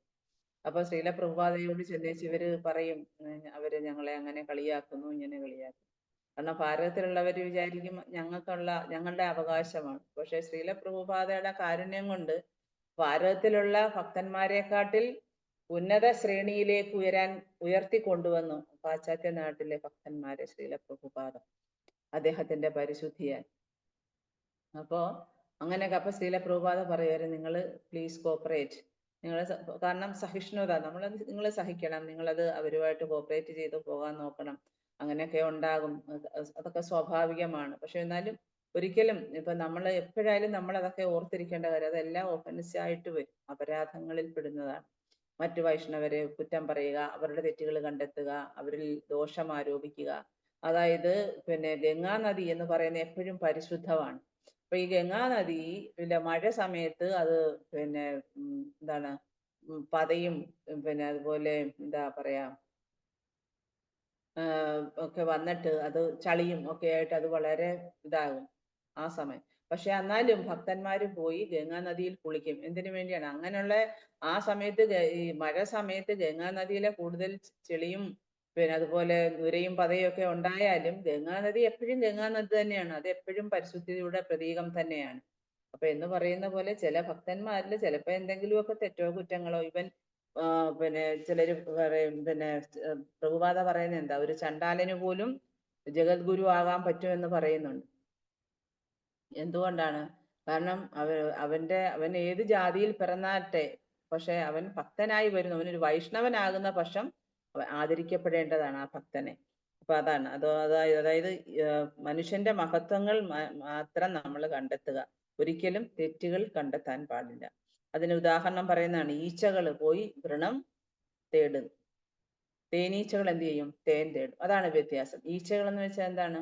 അത് ഭൗതികമായിട്ടുള്ള ആൾക്കാരെയാണ് അങ്ങനെ വിശേഷിപ്പിക്കുന്നത്. അത് വൃണത്തിനെ തേടിപ്പോവും. അതായത് ഇപ്പൊ പറയുന്നില്ലേ കാക്കകൾ എന്ന് വെച്ച് കഴിഞ്ഞാൽ പിന്നെ വായസം. അവര് എന്താ പറയാ, അവര് എപ്പോഴും ഗാർബേജ് ബാഗിലായിരിക്കും അവരുടെ നോട്ടം. അതുപോലെ അരയന്നങ്ങൾ എന്താ ചെയ്യുന്നത്? ഹംസം എപ്പോഴും നല്ല പിന്നെ തടാകത്തിലായിരിക്കും. താമരപ്പൂക്കളൊക്കെ വിരിയുന്ന പറഞ്ഞ പോലെ മാനസ സരോവരം പോലെയുള്ള ആ തടാകത്തിലായിരിക്കും എപ്പോഴും ഹംസങ്ങൾ. അവര് പരിശുദ്ധിയുടെ പ്രതീകമാണ്. പക്ഷെ കാക്കയോ, അപ്പം ഇതാണ് വ്യത്യാസം. അല്ലെങ്കിൽ കൊക്ക്, ഇതൊക്കെയാണ് വ്യത്യാസം. അപ്പൊ എന്ന് പറയുന്ന പോലെ ഒരു ആള് ഭക്തനായി കഴിഞ്ഞാൽ ആ ഭക്തൻ എത്ര മഹാനാണ്. അവരൊക്കെ എന്ന് വെച്ചാൽ, കാരണം ഇന്നത്തെ കലിയുഗത്തിലെ വളരെ അങ്ങനെയുള്ള മഹാത്മാക്കൾ വളരെ ദുർലഭമാണ് അല്ലേ? അപ്പം അതുകൊണ്ടാണ് ഹരിദാസ പണ്ഡിതൻ ഒരിക്കലും വൈഷ്ണവരുടെ, അദ്ദേഹത്തിന്റെ ഏറ്റവും വലിയൊരു ക്വാളിറ്റിയാണ്. അപ്പൊ നമ്മൾ ഇതൊക്കെ കേൾക്കുമ്പോഴാ, അല്ലെങ്കിൽ ഇതൊക്കെ നമ്മൾ മനസ്സിലാക്കുമ്പോഴാ നമ്മുടെ ജീവിതത്തിലൊക്കെ അത് പകർത്താൻ ശ്രമിക്കണം. വൈഷ്ണവരുടെ ദോഷങ്ങൾ ഒരിക്കലും അദ്ദേഹം കണ്ടെത്തിയില്ല. അദ്ദേഹം അവരുടെ സദ്ഗുണങ്ങളെ മാത്രം പരിഗണിച്ചു. നമുക്ക് ഒരുപാട് പോരായ്മകളുണ്ട് ചിലർക്ക്. ഇപ്പം പണ്ട് സനാതന ഗോസ്വാമി, അദ്ദേഹം പോലും അറിയാതെ അദ്ദേഹം ഇങ്ങനെ ഗോലോക വൃന്ദാവനത്തിലെ ദൃശ്യങ്ങൾ അദ്ദേഹം ഇങ്ങനെ മനസ്സിൽ ഇങ്ങനെ കണ്ട് അദ്ദേഹം ചിരിച്ചുകൊണ്ടിരുന്നപ്പോഴാണ് ഒരു ബ്രാഹ്മണൻ, അദ്ദേഹത്തിന് കാലിന് ഒരു മുടന്തുള്ള ഒരാള് അതിലെ നടന്നു പോയത്. ആക്ച്വലി ഇദ്ദേഹം അവിടെ രാധാറാണിയും ശ്രീകൃഷ്ണനും തമ്മിലുള്ള ഒരു ലീല നടക്കുന്ന അദ്ദേഹം ഇങ്ങനെ കാഴ്ച കണ്ടുകൊണ്ടിരിക്കുകയാണ്. അപ്പൊ അദ്ദേഹം പെട്ടെന്ന് ചിരിച്ചു. അപ്പൊ ഈ നടന്നു പോയ അദ്ദേഹം വിചാരിച്ചെന്തോ, ഞാൻ ഇങ്ങനെ മുടന്തായിട്ടുണ്ട്, എന്നെ കണ്ടുകൊണ്ട് ചിരിച്ചതാവുമെന്ന്. ഒരിക്കലും അദ്ദേഹം അറിഞ്ഞിട്ടില്ല. പക്ഷെ അദ്ദേഹത്തിന് പെട്ടെന്ന് ആ ദൃശ്യം നിലച്ചുപോയി. അപ്പൊ അദ്ദേഹം ചിന്തിച്ചു, എന്തുകൊണ്ടാണ് ഇങ്ങനെ സംഭവിച്ചത്? അത് അറിയാതെ പോലും സംഭവിച്ചതാണ് എന്നും. അപ്പൊ നമ്മൾ ഒരിക്കലും അറിഞ്ഞുകൊണ്ടായിട്ട് അറിയാതായിട്ട് അതിനുവേണ്ടിയാണ് നമ്മൾ എപ്പോഴും ഭഗവാനോട് അപരാധ സഹസ്രാണി ക്രിയന്തി അഹർനിശം മമ ദാസോഹം ഇതിമാം മത്വാ ക്ഷമസ്വ മധുസൂദന. നമ്മളില് ഇപ്പം ഒരുപാട് തെറ്റ്, നമ്മൾ നാമം ജപിക്കുന്നതില് അപരാധങ്ങൾ ഉണ്ടാവും. അതുപോലെ നമ്മൾ ഭഗവാന് സേവ ചെയ്യുന്നതിൽ അപരാധങ്ങൾ ഉണ്ടാകും. ഭക്തന്മാരുമായിട്ടുള്ള ഇടപെടലിൽ അപരാധങ്ങൾ ഉണ്ടാകും. അതിനാണ് നമ്മൾ അവരെ നമിക്കുന്നത്, ഭക്തന്മാരെ നമിക്കുന്നത്. വാഞ്ചകൽപതരൂഭേശ്ച കൃപാ സിന്ധുഭേവച പതിതാനാം പാവനേഭ്യോ വൈഷ്ണവേഭ്യോ നമോ നമഃ. നമ്മുടെ മനസ്സിലോ നമ്മുടെ പ്രവൃത്തിയിലോ ഒരിക്കലും നമ്മൾ മറ്റു ഭക്തന്മാരുടെ ഒരു തെറ്റോ കുറ്റങ്ങളോ കണ്ടെത്താൻ പാടില്ല. അത് നമ്മുടെ ജോലിയല്ല. അവര് സീനിയർ ഭക്തന്മാര് കാണും, അല്ലെങ്കിൽ ആചാര്യന്മാര് കാണും. അവരിലൊക്കെ നമുക്ക് തോന്നുന്ന തെറ്റുകളാണ്. അതൊക്കെ നമ്മുടെ മാനസിക ഊഹാപോഹങ്ങളാണ്. അവരിൽ ഒരിക്കലും, അവരൊക്കെ എന്ന് വെച്ചാൽ പരിശുദ്ധരാണ്. അവര് പിന്നെ തെറ്റുകളും, അതായത് നമുക്ക് എന്താ പറയാ, 5 തരത്തിലുള്ള തെറ്റുകളുണ്ട് സ്വാഭാവികമായിട്ടും ഭൗതിക. അതായത് നമ്മൾ തെറ്റുകൾ ആവർത്തിക്കുക, അതുപോലെ നമ്മൾ ലോകത്താണ്, അതായത് പിന്നെ മായികമായിട്ടുള്ള രീതിയിൽ ചിന്തിക്കുന്നവരാണ്. നമ്മുടെ ഇന്ദ്രിയങ്ങള് അപൂർണങ്ങളാണ്. പിന്നെ നമ്മൾ എപ്പോഴും കബളിപ്പിക്കപ്പെടാനുള്ള സാധ്യതകളുണ്ട്. മറ്റുള്ളവരെ കബളിപ്പിക്കാനുള്ള സാധ്യതകളുണ്ട്. ഇതൊക്കെ നമ്മുടെ പോരായ്മകളാണ്. അപ്പൊ ഈ പോരായ്മകളൊക്കെ നമ്മൾ കൃഷ്ണാവബോധത്തിൽ വരുമ്പോഴാണ് ഇതിൽ നിന്നെല്ലാം മോചനം ഉണ്ടാകും. കാരണം നാമം ജപിച്ചു പരിശുദ്ധീകരിതമാകുമ്പോഴാണ് ഭക്തന്മാരുടെ അനുഗ്രഹം കൊണ്ട്, അല്ലെങ്കിൽ ഭഗവാന്റെ അനുഗ്രഹം കൊണ്ട് ഇതിൽ നിന്നെല്ലാം നമുക്ക് മോചനം കിട്ടും. അതിനൊക്കെയുള്ള പരിശീലനമാണ് നമ്മൾ ഇപ്പൊ ചെയ്യുന്നത്. നമ്മൾ ഭഗവാനെ കുറിച്ചുള്ള ശ്രവണം, അതുപോലെ ശ്രവണം, കീർത്തനം, സ്മരണം, പാദസേവനം, ഇതെല്ലാം ചെയ്യുന്നത് ഈ ഇങ്ങനെയൊക്കെയുള്ള നമ്മുടെ ഭൗതികമായിട്ടുള്ള ദോഷങ്ങളിൽ നിന്ന് നമുക്ക് മുക്തി ഉണ്ടാവാൻ വേണ്ടിയാണ്. അപ്പൊ അതുകൊണ്ട് എപ്പോഴായാലും നമ്മൾ മറ്റുള്ളവരുടെ നന്മ, ഞാൻ പലരെയും കണ്ടിട്ടുണ്ട്. ചില ഭക്തന്മാര് എന്നുവെച്ചോ നമ്മള് മറ്റുള്ളവരെ, ഭക്തന്മാരെ, അവർ ചെയ്യുന്ന പ്രവർത്തികളെ എപ്പോഴും നമ്മൾ അവരെ ശ്ലാഘിക്കണം. എന്ന് വെച്ച് കഴിഞ്ഞാൽ അവർ ഇത്രയും കാര്യങ്ങൾ ചെയ്യുന്നു, നമ്മളൊന്നും ചെയ്യുന്നില്ല. പക്ഷെ ആചാര്യന്മാര്, പ്രഭുപാദ, അതുപോലെ ഗുരുക്കന്മാര്, ആചാര്യന്മാർ, അവരൊക്കെ അതേപോലെ സീനിയർ വൈഷ്ണവ ഡിവോട്ടീസ്, അവരൊക്കെ എന്ന് വെച്ചാൽ എത്രമാത്രം അവരുടെ ജീവിതം എന്ന് വെച്ച് കഴിഞ്ഞാൽ കൃഷ്ണാവബോധത്തിന് വേണ്ടി ഒഴിഞ്ഞു വെച്ചതാണ്. അവരെ എപ്പോഴും നമ്മൾ അവരുടെ മഹാത്മ്യങ്ങളെ പുകഴ്ത്തണം, എപ്പോഴും അവരുടെ മഹാത്മ്യങ്ങളെ വാഴ്ത്തണം, അവരുടെ നന്മകളെ, സദ്ഗുണങ്ങളെ നമ്മൾ പരിഗണിക്കണം. അതാണ് ശ്ലോകം 63. നിരന്തര ശൂന്യ തേൻ പോ ചൈതന്യ മംഗള താൻഹര പ്രസാദേ ശൂന്യന വൈഷ്ണവ സകല. അദ്ദേഹം നിരന്തരം ശ്രീ ചൈതന്യ മംഗളപാരായണം ശ്രവിച്ചു. അദ്ദേഹത്തിന്റെ കാരുണ്യത്താൽ മറ്റെല്ലാ വൈഷ്ണവരും അത് കേൾക്കുന്നത് പതിവാക്കി. അപ്പൊ ചൈതന്യമംഗളം ഈ ഹരിദാസ പണ്ഡിതൻ അദ്ദേഹത്തിന്റെ കാര്യമാണ് പറയുന്നത്. അദ്ദേഹം നിരന്തരമായിട്ട് ഇങ്ങനെ ചൈതന്യമംഗളം പാരായണം ശ്രവിച്ചുകൊണ്ടേയിരുന്നു. ഇപ്പൊ നമ്മൾക്കിവിടെ പറയും ഭഗവത്ഗീത വായിക്കുക, ഭാഗവതം വായിക്കുക, എല്ലാ ദിവസവും അതൊരു പതിവാക്കണം. നമ്മൾ രാവിലെ ഇത്ര മണിക്കൂർ അല്ലെങ്കിൽ ഇത്ര പിന്നെ സമയം നമ്മൾ പതിവായിട്ട് ഭാഗവതം വായിക്കണം. വൈകുന്നേരം ഭഗവത്ഗീത വായിക്കണം. ചൈതന്യ ചരിതാമൃതം കിട്ടുന്ന സമയത്തൊക്കെ നമ്മൾ വായിക്കണം.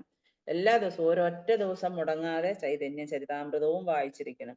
ഭഗവത്ഗീതയും ഭാഗവതവും വായിക്കണമെങ്കിലും ഇപ്പൊ നമ്മൾ ചൈതന്യ ചരിതാമൃതം പഠിക്കാൻ തുടങ്ങിയതാണ്.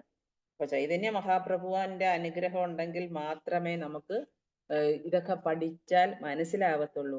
വൈദിക ഗ്രന്ഥങ്ങള് നമ്മൾ സാധാരണക്കാരാണ്, നമുക്കിതൊന്നും എല്ലാം ഒന്നും മനസ്സിലാകുന്നതല്ല. പക്ഷെ നമ്മൾ ഇതൊക്കെ എങ്ങനെയാ ഇപ്പൊ മനസ്സിലാക്കാൻ ശ്രമിക്കുന്നത്? അതൊക്കെ ആചാര്യന്മാരുടെ അനുഗ്രഹം കൊണ്ടാണ്. നിരന്തരമായ ഭക്തി സാധനയിലൂടെയാണ് നമ്മൾ ഇതെല്ലാം നേടിയെടുക്കുന്നത്. നമ്മൾ നിരന്തരമായിട്ട് ഭക്തി സാധന ചെയ്യുമ്പം നമ്മുടെ ആ സാധനയുടെ ശക്തി, നേരത്തെ പറഞ്ഞതുപോലെ ഭഗവാന്റെ സദ്ഗുണങ്ങളൊക്കെ നമുക്കും ആ അംശം എന്ന പേരിൽ കുറെയൊക്കെ നമ്മളിലും അത് ഉയർന്നു വരും. അതോടൊപ്പം ആചാര്യന്മാർ ഇതൊക്കെ ഒബ്സർവ് ചെയ്യും. ഭഗവാനും രാധാറാണിയും ഒബ്സർവ് ചെയ്യും.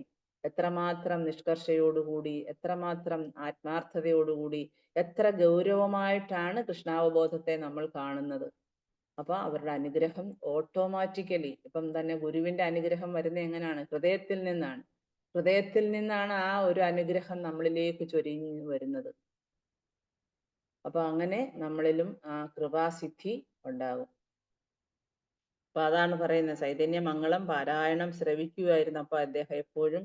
അപ്പൊ അതുകൊണ്ട് അദ്ദേഹത്തിന്റെ കാരുണ്യം കൊണ്ടാണ് മറ്റെല്ലാ വൈഷ്ണവരും, അപ്പൊ അതാ നമുക്കുമൊക്കെ കിട്ടിയത്. നമുക്കിപ്പം ചൈതന്യ ചരിതാമൃതം വായിക്കാനും കേൾക്കാനും ഒക്കെ ഒരു നമ്മൾ യോഗ്യത ഒട്ടുമില്ലെങ്കിൽ പോലും, ഒട്ടും അതിനുള്ള യോഗ്യതയില്ല. കാരണം ചൈതന്യ ഭഗവാൻ എന്ന് പറയുന്നത് കൃഷ്ണപ്രേമത്തിന്റെ മൂർത്തിഭാവമാണ് അദ്ദേഹം. അദ്ദേഹത്തെ കുറിച്ചുള്ള ചൈതന്യ ചരിതാമൃതം നമുക്ക് വായിക്കാനും ആ ബുക്ക് നമ്മുടെ കയ്യിലൊക്കെ കിട്ടിയതൊക്കെ എത്രയോ ഭാഗ്യം ചെയ്തിട്ടാണ്. നമ്മൾ ആരുടെ അനുഗ്രഹമാണ് അതൊക്കെ കേൾക്കുന്നത്, പാരായണം ചെയ്യുന്നത്, ശ്രവിക്കുന്നത്, ഇതൊക്കെ. അപ്പൊ അത് എല്ലാ വൈഷ്ണവരും പതിവായിട്ട്, ഇപ്പൊ തന്നെ കരമന ഈ സത്സംഗം എല്ലാ ദിവസവും രാവിലെ ഭാഗവതം, എല്ലാ ദിവസവും ഞായറാഴ്ച ദിവസം ഒഴിച്ച് എല്ലാ ദിവസവും വൈകുന്നേരം ചൈതന്യ ചരിതാമൃതം. ഓരോ ഭക്തന്മാർ എത്ര വലിയ വലിയ വൈഷ്ണവർ അവരൊക്കെ എടുക്കുന്നുണ്ട്, ഒരുപാട് പേര്.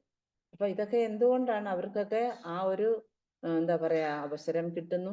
അതുപോലെ ആ ഒരു സന്നദ്ധത, അത് മറ്റുള്ളവർക്ക് പ്രയോജനമാവട്ടെ എന്ന രീതിയിൽ ആ ഒരു സത്സംഗം നടത്തിക്കൊണ്ട് പോവുക എന്ന് പറഞ്ഞാൽ വലിയ കാര്യമാണ്. ഇവിടൊക്കെ ആചാര്യന്മാരുടെ അനുഗ്രഹം എന്താ പറയാ, പിന്നെ ഇങ്ങനെ ഒഴുകി വരും ഈ ഭക്തന്മാരിലൊക്കെ. ആ ഇതൊക്കെ നടത്തിക്കൊണ്ടു പോകുന്ന, ഇതിനൊക്കെ മുൻകൈ എടുത്ത് ഇത് കോർഡിനേറ്റ് ചെയ്യുന്ന ഭക്തന്മാരിൽ. അപ്പൊ അതൊക്കെയാണ് നമ്മൾ മനസ്സിലാക്കേണ്ടത്. അത്രമാത്രം എന്താണ് ഭഗവത് പ്രേമം ഉണ്ടാവുന്ന സേവനങ്ങളാണ് നാം ചെയ്യുന്നത്. ശ്ലോകം 64. കഥായ സഭ ഉജ്ജ്വല കരേയേന പൂർണ്ണചന്ദ്ര നിജ ഗുണാമൃതേ ബടായ വൈഷ്ണവാനന്ദ. ചൈതന്യ മംഗള പ്രഭാഷണത്തിലൂടെ അദ്ദേഹം പൂർണ്ണചന്ദ്രനെ പോലെ വൈഷ്ണവ സമൂഹത്തെ മുഴുവൻ പ്രകാശമാനമാക്കുകയും അദ്ദേഹത്തിന്റെ ഗുണാമൃതത്താൽ വൈഷ്ണവരുടെ ആനന്ദം വർദ്ധിക്കുകയും ചെയ്തു. അപ്പൊ ഒരു സമൂഹത്തെ മൊത്തത്തിൽ മാറ്റിയെടുക്കാൻ പറ്റും ഒരു വൈഷ്ണവൻ വിചാരിച്ചാൽ. ഇപ്പൊ ശ്രീല പ്രഭുപാദ പാശ്ചാത്യ നാട്ടിൽ പോയി അവിടുത്തെയുള്ള ഹിപ്പികളെയൊക്കെ എത്രമാത്രം മാറ്റി ഹാപ്പി ലൈഫ് കൊടുത്തു അദ്ദേഹം. അപ്പൊ എന്ന് പറയുന്നത് പോലെ ചൈതന്യ മംഗള പ്രഭാഷണത്തിലൂടെയാണ് പൂർണ്ണചന്ദ്രനെ പോലെ അദ്ദേഹം വൈഷ്ണവ സമൂഹത്തെ, അപ്പം ഭഗവാന്റെ പ്രതിനിധികളാണ് ആചാര്യന്മാരെന്ന് പറയുന്നത്. ഭഗവാനാൽ നിയോഗിക്കപ്പെട്ടവരാണ് അവര്. അതുകൊണ്ടാണ് അങ്ങനെ ആ വൈഷ്ണവ സമൂഹത്തെ മുഴുവൻ പ്രകാശമാനമാക്കാൻ പറ്റിയത്.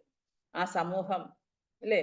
അപ്പൊ നമ്മളിപ്പോ തന്നെ ഒരു കോൺഗ്രിഗേഷൻ അല്ലെങ്കിൽ ഒരു വൈഷ്ണവ സമൂഹം, ഒരു വൈഷ്ണവ കമ്മ്യൂണിറ്റി എന്ന് പറയുന്നത്, അവിടെ നല്ല ഒരു ഭക്തൻ ഉണ്ടായാൽ മാത്രമേ എല്ലാവർക്കും മറ്റുള്ള വൈഷ്ണവർക്കെല്ലാം അത് ഇൻസ്പയർ ആയിട്ട് അദ്ദേഹത്തിന്റെ കാരുണ്യവും അതുപോലെ തന്നെ ഭഗവാന്റെ ഭക്തിയും അവർക്ക് ചൊരിഞ്ഞു കൊടുക്കാൻ പറ്റൂ. അതുകൊണ്ടാണ് അദ്ദേഹം പ്രകാശമാനമാക്കി എന്ന് പറയുന്നത്. അതുപോലെ അദ്ദേഹത്തിന്റെ ഗുണാമൃതം, അദ്ദേഹത്തിന്റെ ആ നല്ല നല്ല സദ്ഗുണങ്ങൾ കൊണ്ട് വൈഷ്ണവരുടെ ആനന്ദം വർദ്ധിച്ചു. അപ്പൊ ഭക്തരെ കാണുന്നത് ഭഗവാനെ കാണുന്നതിന് തുല്യമാണ്. ഭക്തരും ഭഗവാനും തമ്മിൽ വ്യത്യാസമില്ല, അല്ലേ? ഭഗവാനെ കാണുന്നതിന് തുല്യം തന്നെയാണ്. ഭഗവാനെ നമ്മൾ നേരിട്ട് കാണുന്നില്ല, അതിനു വേണ്ടിയാണ് നമ്മൾ ഭക്തന്മാരെ കാണുന്നത്, ഭക്തന്മാരോട് അസോസിയേറ്റ് ചെയ്യുന്നത്, അവരെ സേവിക്കുന്നത്. വൈഷ്ണവ സേവയൊക്കെ ചെയ്യുന്നതിന്റെ പ്രധാന ലക്ഷ്യം അപ്പൊ ബ്രാഹ്മണനിൽ കൂടി അല്ലെങ്കിൽ വൈഷ്ണവരിൽ കൂടിയാണ് ഭഗവാൻ പ്രസാദം ഭുജിക്കുന്നത്. അപ്പൊ നമ്മൾ അങ്ങനെ ഭക്തന്മാരെ ഭഗവാനെ സേവിക്കുന്നത് പോലെ തന്നെ ഭക്തന്മാരെ സേവിക്കണം. കാരണം എന്ന് വെച്ചാൽ ഭഗവാന്റെ നേരിട്ടുള്ള തേൻ ഹോവാദി കൃപാകാരി ആജ്ഞ കൈലാമോരെ ഗൗരാംഗേര ശേഷലീല വർണ്ണി ഭാരതാരേ. ശ്രീ ചൈതന്യ മഹാപ്രഭുവിന്റെ അന്ത്യലീലകളെ കുറിച്ച് എഴുതാൻ തന്റെ അഹൈതുക കാരുണ്യത്താൽ അദ്ദേഹം എന്നോട് ആജ്ഞാപിച്ചു. അപ്പൊ അങ്ങനെ അദ്ദേഹമാണ് ചൈതന്യ മഹാപ്രഭുവിന്റെ അന്ത്യലീലകളെ കുറിച്ച് എഴുതാന് കൃഷ്ണദാസ കവിരാജ ഗോസ്വാമിയോട് ആജ്ഞാപിച്ചത്. കാശീശ്വര ഗോസായി ശിഷ്യ ഗോവിന്ദ ഗോസായി ഗോവിന്ദേര പ്രിയ സേവക താൻര സമാനായി. വൃന്ദാവനത്തിൽ ഗോവിന്ദ ഭഗവാന്റെ സേവനത്തിൽ മുഴുകിയിരുന്ന പുരോഹിതൻ ഗോവിന്ദ ഗോസായി കാശീശ്വര ഗോസ്വാമിയുടെ ശിഷ്യനായിരുന്നു. ഗോവിന്ദമൂർത്തിക്ക് അദ്ദേഹത്തെക്കാൾ പ്രിയപ്പെട്ട സേവകരായി മറ്റാരുമില്ലായിരുന്നു. അപ്പൊ ഭഗവാന് ഭക്തന്മാരോടുള്ള അനുഗ്രഹം എന്ന് പറയുന്ന അത് ചില ആത്മാക്കളിൽ അത് അവരുടെ, ഞാൻ നേരത്തെ പറഞ്ഞ പോലെ അവരുടെ ഭക്തി മനസ്സ് കണ്ട് ഭഗവാൻ അവരെ അനുഗ്രഹിക്കും. ഇപ്പൊ ഭക്തിസ്ഥാന സരസ്വതി ഠാക്കൂർ പറയുന്നത് കാശീശ്വര ഗോസ്വാമി ശ്രീ ചൈതന്യ മഹാപ്രഭുവിന്റെ സമകാലീനിൽ ഒരാളായിരുന്നു. ഇവിടെ പറയുന്നുണ്ട് കാശീശ്വര ഗോസ്വാമിയെ കുറിച്ച്. ഗോവിന്ദ ഭഗവാന്റെ സേവനത്തിൽ മുഴുകിയ ഗോവിന്ദ ഗോസായി കാശീശ്വര ഗോസ്വാമിയുടെ ശിഷ്യനായിരുന്നു. അപ്പൊ കാശീശ്വര ഗോസ്വാമിയുടെ ശിഷ്യനാണ് ഗോവിന്ദ ഗോസായി. അപ്പൊ ഈ കാശീശ്വര ഗോസ്വാമി എന്ന് പറയുന്നത് ചൈതന്യ മഹാപ്രഭുവിന്റെ സമകാലീനായിരുന്നു. അപ്പൊ മഹാപ്രഭുവിനോടൊപ്പം ജഗന്നാഥപുരിയിൽ ഉണ്ടായിരുന്ന ആളാണ്. അപ്പൊ അദ്ദേഹത്തെ കാശീശ്വര പണ്ഡിതനെന്നും നമ്മൾ അറിയപ്പെടുന്നുണ്ട്. ഈശ്വരപുരിയുടെ ശിഷ്യനും കാഞ്ചിലാലകാല കുലത്തിൽപ്പെട്ട വാസുദേവ ഭട്ടാചാര്യരുടെ പുത്രനുമായിരുന്നു ഇദ്ദേഹം. ഇവരുടെ കുലനാമം എന്ന് പറയുന്ന ചൗധരി എന്നാണ്. അദ്ദേഹത്തിന്റെ സഹോദരി പുത്രനാണ് രുദ്ര പണ്ഡിതൻ. അത് ചാതാര ഗ്രാമത്തിലെ ശ്രീരാമപുരം റെയിൽവേ സ്റ്റേഷനിൽ നിന്ന് 1 മൈലോളം ദൂരെ സ്ഥിതി ചെയ്യുന്ന വല്ലഭപുരം ക്ഷേത്രത്തിലെ ആദ്യത്തെ പുരോഹിതനായിരുന്നു എന്ന് ശ്രീല പ്രഭുപാദയുടെ പറയുന്നു.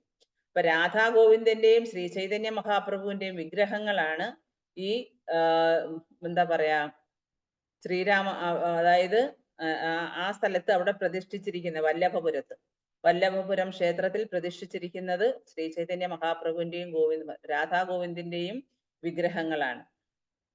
വളരെ ബലിഷ്ഠനായിട്ടുള്ള ഒരു മനുഷ്യനാണ് ഈ കാശീശ്വര ഗോസ്വാമി. അപ്പൊ ചൈതന്യ മഹാപ്രഭു ജഗന്നാഥ ക്ഷേത്രം സന്ദർശിക്കുമ്പോഴൊക്കെ അദ്ദേഹം ജനക്കൂട്ടത്തിൽ വന്ന് നിന്നിട്ട്, കാരണം ആ സമയത്തൊക്കെ ഭയങ്കര തിരക്കായിരിക്കുമല്ലോ, ആ സമയത്തൊക്കെ ഭഗവാനെ സംരക്ഷണം നൽകിയത് ഈ കാശീശ്വരപുരി ഗോസ്വാമിയാണ്. അപ്പം ഭക്തർക്ക് പ്രസാദം വിതരണം ചെയ്യുകയൊക്കെ ചെയ്യുന്നതായിരുന്നു അദ്ദേഹത്തിന്റെ ചുമതല. അപ്പൊ ഭക്തി സിദ്ധാന്ത സരസ്വതി ഠാക്കൂർ വല്ലഭപുരത്തെ ഈ ക്ഷേത്രം ഒരിക്കൽ സന്ദർശിച്ചു. ആ സമയത്ത് കാശീശ്വര ഗോസ്വാമിയുടെ സഹോദരന്റെ പിൻഗാമിയായിരുന്ന ശിവനന്ദ ചൗധരി എന്ന ഒരു ശൈവനായിരുന്നു അവിടുത്തെ ചുമതല നടത്തിക്കൊണ്ട് പോയിരുന്നത്. അപ്പൊ വല്ലഭപുരത്ത് എല്ലാ ദിവസവും സ്ഥിരമായി 9 കിലോ അരി, പച്ചക്കറി, മറ്റു ഭക്ഷണ പദാർത്ഥങ്ങളൊക്കെ പാകം ചെയ്യാനുള്ള ക്രമീകരണം ഉണ്ടായിരുന്നു. പിന്നീട് അതുപോലെ ഇതൊക്കെ പച്ചക്കറികളൊക്കെ അവർക്ക് നെല്ല് വിളയിക്കാനും ഒക്കെ ആയിട്ട് ക്ഷേത്രത്തിനടുത്ത് തന്നെ ഗ്രാമത്തില് സ്വന്തമായിട്ട് ഭൂമി ഉണ്ടായിരുന്നു. പക്ഷെ ഈ കാശീശ്വര ഗോസ്വാമിയുടെ സഹോദരന്റെ പിന്നീട് വന്ന സഹോദരന്റെ പിൻഗാമികളൊക്കെ അവർ ഈ ഭൂഭാഗങ്ങളൊക്കെ വിൽറ്റ് കളഞ്ഞിട്ട് ദേവാരാധനയ്ക്ക് അങ്ങനെ വിഘ്നം ഉണ്ടാക്കി എന്ന് പറയുകയാണ്. വൃന്ദാവനത്തിലെ കൃഷ്ണന്റെ സേവകനായിരുന്ന പൃങ്കാരനാണ് ചൈതന്യ ലീലയിലെ കാശീശ്വര ഗോസ്വാമിയായിട്ട് വന്നതെന്ന് ഗൗരഗണേശ ദീപികയിൽ പറഞ്ഞിട്ടുണ്ട്. അപ്പോ വൃന്ദാവനത്തിലെ ഭഗവാൻ അവതരിച്ച സമയത്ത് എത്രയോ ഭക്തന്മാര് ഭഗവാന്റെ സേവനത്തില് അല്ലെങ്കിൽ ഭഗവാന്റെ വൃന്ദാവന ലീലയിൽ പങ്കെടുത്തു. അവരെല്ലാം ചൈതന്യ ലീലയിലും ഓരോരോ ഭക്തന്മാരായിട്ട് തന്നെ അവിടെ ഓരോ റോള് സ്വീകരിച്ചു ചൈതന്യ മഹാപ്രഭുവിനോടൊപ്പം ലീലകൾ ആടി. അതാണ് അവരെല്ലാം ഓരോ ലീലകൾ കാഴ്ചവെച്ചിട്ടുണ്ട്. അപ്പം ശ്രീല പ്രഭുപാദ പറയുന്നത്, ശ്രീല പ്രഭുപാദന്റെ ഗൃഹസ്ഥാശ്രമ കാലത്ത് ഈ വല്ലഭപുരം ക്ഷേത്രമൊക്കെ സന്ദർശിക്കുമായിരുന്നു. മധ്യാഹ്നത്തിൽ അവിടെ പോയി പ്രസാദം കഴിക്കും. രാധാകൃഷ്ണ വിഗ്രഹവും ഗൗര വിഗ്രഹവും ഒക്കെ വളരെ മനോഹരമായിരുന്നു. അവിടെ പോവുകയും അവിടെ പോയി നമസ്കരിക്കുകയും പ്രസാദം കഴിക്കുകയും ഒക്കെ ചെയ്യുമായിരുന്നു. അതുപോലെ വല്ലഭപുരത്തിനടുത്ത് മനോഹരമായ ജഗന്നാഥ ക്ഷേത്രവും ഉണ്ടായിരുന്നു. ആ ക്ഷേത്രത്തിലും പോയി പ്രസാദം കഴിക്കുമായിരുന്നു എന്നാണ് പറയുന്നത്. കൽക്കത്തയ്ക്ക് അടുത്തുള്ള, അപ്പൊ ശ്രീല പ്രഭുപാദ കൽക്കത്തയിൽ താമസിക്കുകയായിരുന്നു. അദ്ദേഹം പിന്നെ ഗൃഹസ്ഥാശ്രമ ജീവിതം. ആ സമയത്താണ് അവര് ഈ പറഞ്ഞത്, അതായത് കൽക്കത്തയ്ക്ക് അടുത്തുള്ള ശ്രീരാമപുരം റെയിൽവേ സ്റ്റേഷന്റെ അടുത്ത് തന്നെയാണ്. അതാണ് ശ്രീരാമപുരം റെയിൽവേ സ്റ്റേഷന്റെ അടുത്ത് 1 മൈൽ ചുറ്റളവിനുള്ളിലാണ് ഈ ജഗന്നാഥ ക്ഷേത്രവും രാധാകൃഷ്ണ വിഗ്രഹം ഗൗരാംഗയുമായിട്ടുള്ള വിഗ്രഹം ഉള്ള ആ വല്ലഭ ക്ഷേത്രം സ്ഥിതി ചെയ്തിരുന്നത്. അപ്പൊ അവിടെ ശ്രീല പ്രഭുപാദ പോവുമായിരുന്നു. അപ്പൊ അദ്ദേഹം അതൊരു പേഴ്സണൽ പിന്നെ എന്താ പറയാ എക്സ്പീരിയൻസോടെ അദ്ദേഹം പറയുകയാണ്. അപ്പം അതാണ്. അപ്പം ഭഗവാൻ ചൈതന്യ മഹാപ്രഭു ഭൗതിക ലോകത്ത് അവതരിച്ച് അദ്ദേഹത്തിനോടൊപ്പം ഭഗവാനോടൊപ്പം ലീലകളാടിയ എല്ലാ ഭക്തരും ഇപ്പോഴും ഒരുപാട് പിൻഗാമികൾ. ഇപ്പൊ തന്നെ നിത്യാനന്ദ പ്രഭുവിന്റെ പിന്നെ ആ കുലത്തിൽപ്പെട്ട പിന്നെ നിത്യാനന്ദ ഗോസ്വാമി വർഗമുണ്ട്. അപ്പൊ അവരൊക്കെ അതിന്റെ പിന്തുടർച്ച ഇപ്പൊ 530 വർഷങ്ങൾക്ക് മുമ്പാണ് ചൈതന്യ മഹാപ്രഭു ഭൂമിയിൽ വന്ന് ലീലകൾ ചെയ്തത്. അപ്പൊ അതിന്റെ പിൻഗാമികളെല്ലാം അന്ന് പണിഞ്ഞ ക്ഷേത്രങ്ങള്, അന്നൊക്കെ പിന്നെ ആ സേവനത്തിലെ ഭഗവാന്റെ സേവനത്തിൽ ഏർപ്പെട്ട ആൾക്കാരുടെ അനുയായികള്, ചൈതന്യ ലീലയിലെ ചൈതന്യ മഹാപ്രഭുവിന്റെ എന്താ ശാശ്വത സേവകരായിരുന്ന ഒരുപാട് ഭക്തന്മാരുടെ പിൻഗാമികൾ ഇന്നും ഈ ഭൗതിക ലോകത്ത് ജീവിച്ചിരിപ്പുണ്ട്. പക്ഷെ അവരെല്ലാവരും തന്നെ ചൈതന്യ ഭഗവാന്റെ പരിപൂർണ ഭക്തരാണെന്ന് നമുക്ക് പറയാനും പറ്റില്ല. പക്ഷെ എന്നാലും അവരൊക്കെ ഇപ്പോഴും ആ ഒരു തലമുറ ഇപ്പോഴും നിലനിൽക്കുന്നുണ്ട് എന്നാണ് ഇതിൽ നിന്ന് നമുക്ക് മനസ്സിലാക്കാൻ പറ്റുന്നത്. Hare Krishna. Thank you so much. Srila Gurudev കി ജയ്, പ്രഭുപാദ് കി ജയ്, ശ്രീ ചൈതന്യ ചരിതാമൃതം കി ജയ്. ജയ് ഗൗര പ്രേമാനന്ദേ. ഹരി ഹരി ബോൾ. Hare Krishna. Thank you very much. പാഞ്ചകൽപതരോഭ്യശ്ച കൃപാ സിന്ധോഭേവ ച പതിതാനാം പാവനേഭ്യോ വൈഷ്ണവേഭ്യോ നമോ നമഃ. വൈഷ്ണവൃന്ദ കി ജയ്. ഹരേ കൃഷ്ണ. താങ്ക് യു മാതാജി. പ്രണാമം. ഹരേ കൃഷ്ണ. പ്രണാമം. ആർക്കും സംശയങ്ങളൊന്നും ഇല്ലല്ലോ? ഹരേ കൃഷ്ണ മാതാജി. ഹരേ കൃഷ്ണ മാതാജി. മാതാജി, ചൈതന്യ ചരിതാമൃതം എഴുതിയത് അനന്താചാര്യ എന്നാ പറഞ്ഞേ? അല്ല, കൃഷ്ണദാസ കവിരാജ ഗോസ്വാമി. കൃഷ്ണദാസ കവിരാജ അദ്ദേഹമാണ് ചൈതന്യ ചരിതാമൃതം എഴുതിയത്. അനന്ത ആചാര്യന്റെ നിർദ്ദേശപ്രകാരമാണ് ഇപ്പൊ ചൈതന്യ മംഗള എന്ന് പറയുന്നത്. അത് വൃന്ദാവനദാസ് ഠാക്കൂറാണ് എഴുതിയത്. അത് വ്യാസദേവന്റെ അവതാരമാണ്. അത് അദ്ദേഹമാണ് ചൈതന്യ മംഗളം, ചൈതന്യ ഭാഗവതം ഒക്കെ എഴുതിയിട്ടുണ്ട്. അപ്പം അത് നമ്മൾ നേരത്തെ ഓരോ ശ്ലോകം വായിക്കുമ്പം ഈ കൃഷ്ണദാസ കവിരാജ ഗോസ്വാമി അദ്ദേഹം പറയുന്നുണ്ട്, ഇത് പിന്നെ എല്ലാം ചൈതന്യ ഭാഗവതത്തിലുണ്ട്, ഇതിന്റെ എലാബറേറ്റ് ആയിട്ട് പിന്നെ ചൈതന്യ മംഗളത്തിൽ കൊടുത്തിട്ടുണ്ട്, ഞാൻ അതുകൊണ്ട് അത് വിസ്തരിച്ച് എഴുതുന്നില്ല എന്ന് അദ്ദേഹം ഇടയ്ക്കിടയ്ക്ക് നമ്മൾ വായിക്കുമ്പോൾ അത് അറിയാൻ പറ്റും, പറയുന്നുണ്ട്. പിന്നെ അനന്ത ആചാര്യനാണ് പറഞ്ഞത് നിങ്ങൾ ചൈതന്യ ചരിതാമൃതം എഴുതണം. ഇനിയിപ്പൊ വരുന്ന തുടർന്നുള്ള ശ്ലോകങ്ങളിൽ കാണാം അദ്ദേഹം പിന്നെ പറയുന്നുണ്ട്, എനിക്ക് പിന്നെ ലജ്ജയില്ലാതെ എന്നോട് അദ്ദേഹം പറഞ്ഞപ്പോ എനിക്ക് ലജ്ജയില്ല. കാരണം അത്ര വിനയമാണ് എല്ലാവർക്കും. അദ്ദേഹത്തിനൊരു 95 വയസ്സൊക്കെ ഉണ്ട് ആ സമയത്ത്. ഈ ചൈതന്യ ചരിതാമൃതം എഴുതുന്ന അദ്ദേഹം പറയുന്നുണ്ട്, എനിക്ക് കൈ കാണില്ല, ചെവി കേൾക്കുന്നില്ല, എന്റെ കൈ ഞാൻ എഴുതുമ്പോ കൈ വിറയ്ക്കുമായിരുന്നു. പക്ഷെ അദ്ദേഹം ഭഗവാന്റെയും അതുപോലെ ആചാര്യന്മാരുടെ അനുഗ്രഹം കൊണ്ട്, അതുപോലെ തന്നെ അദ്ദേഹം മദനമോഹന ക്ഷേത്രത്തിൽ പോയി അവിടെ ചെന്ന് മദനമോഹന ഭഗവാനോട് അനുവാദം വാങ്ങാനായിട്ട്, അപ്പൊ അവിടെ ചെല്ലുമ്പോ അദ്ദേഹത്തിന് ഭഗവാനോട് പ്രാർത്ഥിക്കും, ഞാൻ ചൈതന്യ ചരിതാമൃതം എഴുതട്ടെ എന്ന്. അപ്പം ഭഗവാന്റെ കഴുത്തിൽ നിന്ന് ഒരു മാല താഴെ വീഴും. താഴെ വീഴുമ്പോ പൂജാരി എടുത്ത് അദ്ദേഹത്തിന്റെ കഴുത്തിൽ അണിയിച്ചു കൊടുക്കും. എല്ലാവർക്കും മനസ്സിലാകും. അതൊക്കെ ഇനി വരുന്നുണ്ട്, എല്ലാം തുടർച്ചയായിട്ടുള്ള ശ്ലോകങ്ങൾ നമുക്ക് മനസ്സിലാക്കാൻ പറ്റും. ഹരേ കൃഷ്ണ മാതാജി. പ്രണാമം മാതാജി. ഹരേ കൃഷ്ണ. പ്രണാമം മാതാജി. ഈ 48ാമത്തെ ശ്ലോകത്തില് പറയണുണ്ടല്ലോ, നിത്യാനന്ദ ലീല വർണ്ണനെ ഹൈല ആവേശ ചൈതന്യര ശേഷ ലീല രഹീല അവശേഷ. അദ്ദേഹം ആനന്ദപൂർവ്വം നിത്യാനന്ദ ലീലകൾ വർണ്ണിച്ചെങ്കിലും ശ്രീ ചൈതന്യ അന്ത്യകാല ലീലകൾ പറയാതെ അവശേഷിച്ചു. അപ്പൊ അതായിരിക്കാം അല്ലെ ഇവിടെ ഹരിദാസ പണ്ഡിതൻ കൃഷ്ണദാസ് കവിരാജ് ഗോസ്വാമിയോട് അന്ത്യകാല പറയാം 48ാമത്തെ ശ്ലോകത്തിൽ നിത്യാനന്ദ ലീല വർണ്ണന ഹൈല ആവേശ ചൈതന്യയുടെ ശേഷില അവശേഷ. അതെ അതെ. കാരണം എന്താ പറയാ, വൃന്ദാവനദാസ് ഠാക്കൂർ ഇതെല്ലാം എഴുതി പിന്നെ അവസാനം ഈ അന്ത്യലീല അദ്ദേഹം കൂടുതൽ വിവരിച്ചിട്ടില്ല. അന്ത്യലീല കൂടുതൽ വിവരിച്ചിട്ടില്ലായിരുന്നു. അതുകൊണ്ടാണ് അനന്താചാര്യന് കൃഷ്ണദാസ ഗ്രന്ഥകർത്താവിനോട് പറയുന്നത് നിങ്ങൾ പിന്നെ ചൈതന്യ ചരിതാമൃതം എഴുതാനായിട്ട്. അപ്പൊ അതുകൊണ്ട് അദ്ദേഹം ചുരുക്കി എഴുതിയിട്ടുണ്ടെന്ന് പറയുന്നത്. അവശേഷിച്ച അന്ത്യലീല കൃഷ്ണദാസ്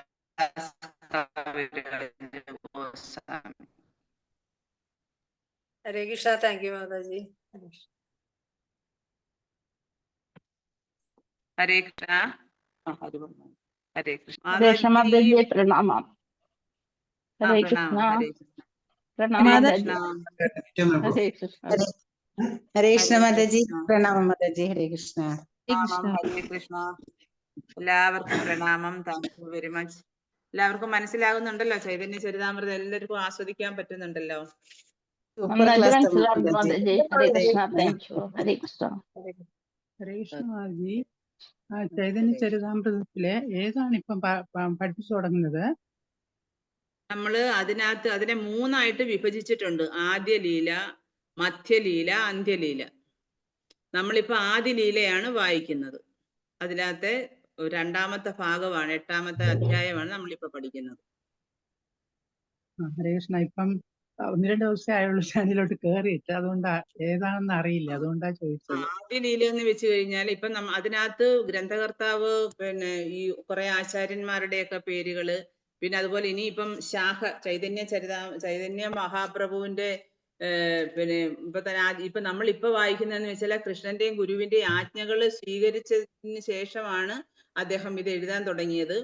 പിന്നെ അത് കഴിഞ്ഞ് ഇനി കൽപ്പവൃക്ഷം, ഭക്തിയുത സേവനത്തിന്റെ കൽപ്പവൃക്ഷം, പിന്നെ അങ്ങനെ കുറെ ശാഖകള്, ചൈതന്യ മഹാപ്രഭുവിനെ ഒരു വൃക്ഷമായിട്ട് സങ്കല്പിച്ചിട്ട് അതിനകത്തെ ശാഖകളെ കുറിച്ച്, അപ്പൊ ഒരു വൃക്ഷത്തിന് എത്രമാത്രം ശാഖകൾ ഉണ്ടാകും. കാരണം ചൈതന്യ മഹാപ്രഭുവിന്റെ കാലത്ത് ഒരുപാട്, അതുകൊണ്ടാണ് ഇന്നിപ്പോ ഇത്രയും ലോകമെമ്പാടും ഇത് വ്യാപിക്കാൻ തന്നെ കാരണം. അത് പിന്നെ ബംഗാളില് നടന്ന കാര്യങ്ങളാണെങ്കിൽ പോലും, നവദ്വീപിൽ നടന്ന കാര്യങ്ങളാണെങ്കിൽ ഇന്ന് ലോകമെമ്പാടും ഇതൊരു വലിയ വൃക്ഷം പോലെ, ഒരു വടവൃക്ഷം പോലെ പടർന്ന് ചൈതന്യ ലീലകള് പടർന്ന് പന്തലിക്കാനുള്ള കാരണം തന്നെ അതുകൊണ്ടാണ്. ഒരുപാട് കാരണം ഒരു ലീല, ഭഗവാന്റെ ഒരു ലീല ഒരു വലിയ ദൗത്യമാണ്. ചൈതന്യ മഹാപ്രഭുവിന്റെ അവതാരം എന്ന് പറയുന്നത് കലിയുഗത്തിലെ പിന്നെ ഈ ഒരു ഇത്രയും മോശമായ ഒരു യുഗമാണ് കലിയുഗം എന്ന് പറയുന്നത്. അപ്പൊ ഈ കലിയുഗത്തിലെ ആൾക്കാര് പിന്നെ ആധ്യാത്മിക ജീവിതത്തിനോട് യാതൊരു താല്പര്യവും ഇല്ലാത്തവരാണ്.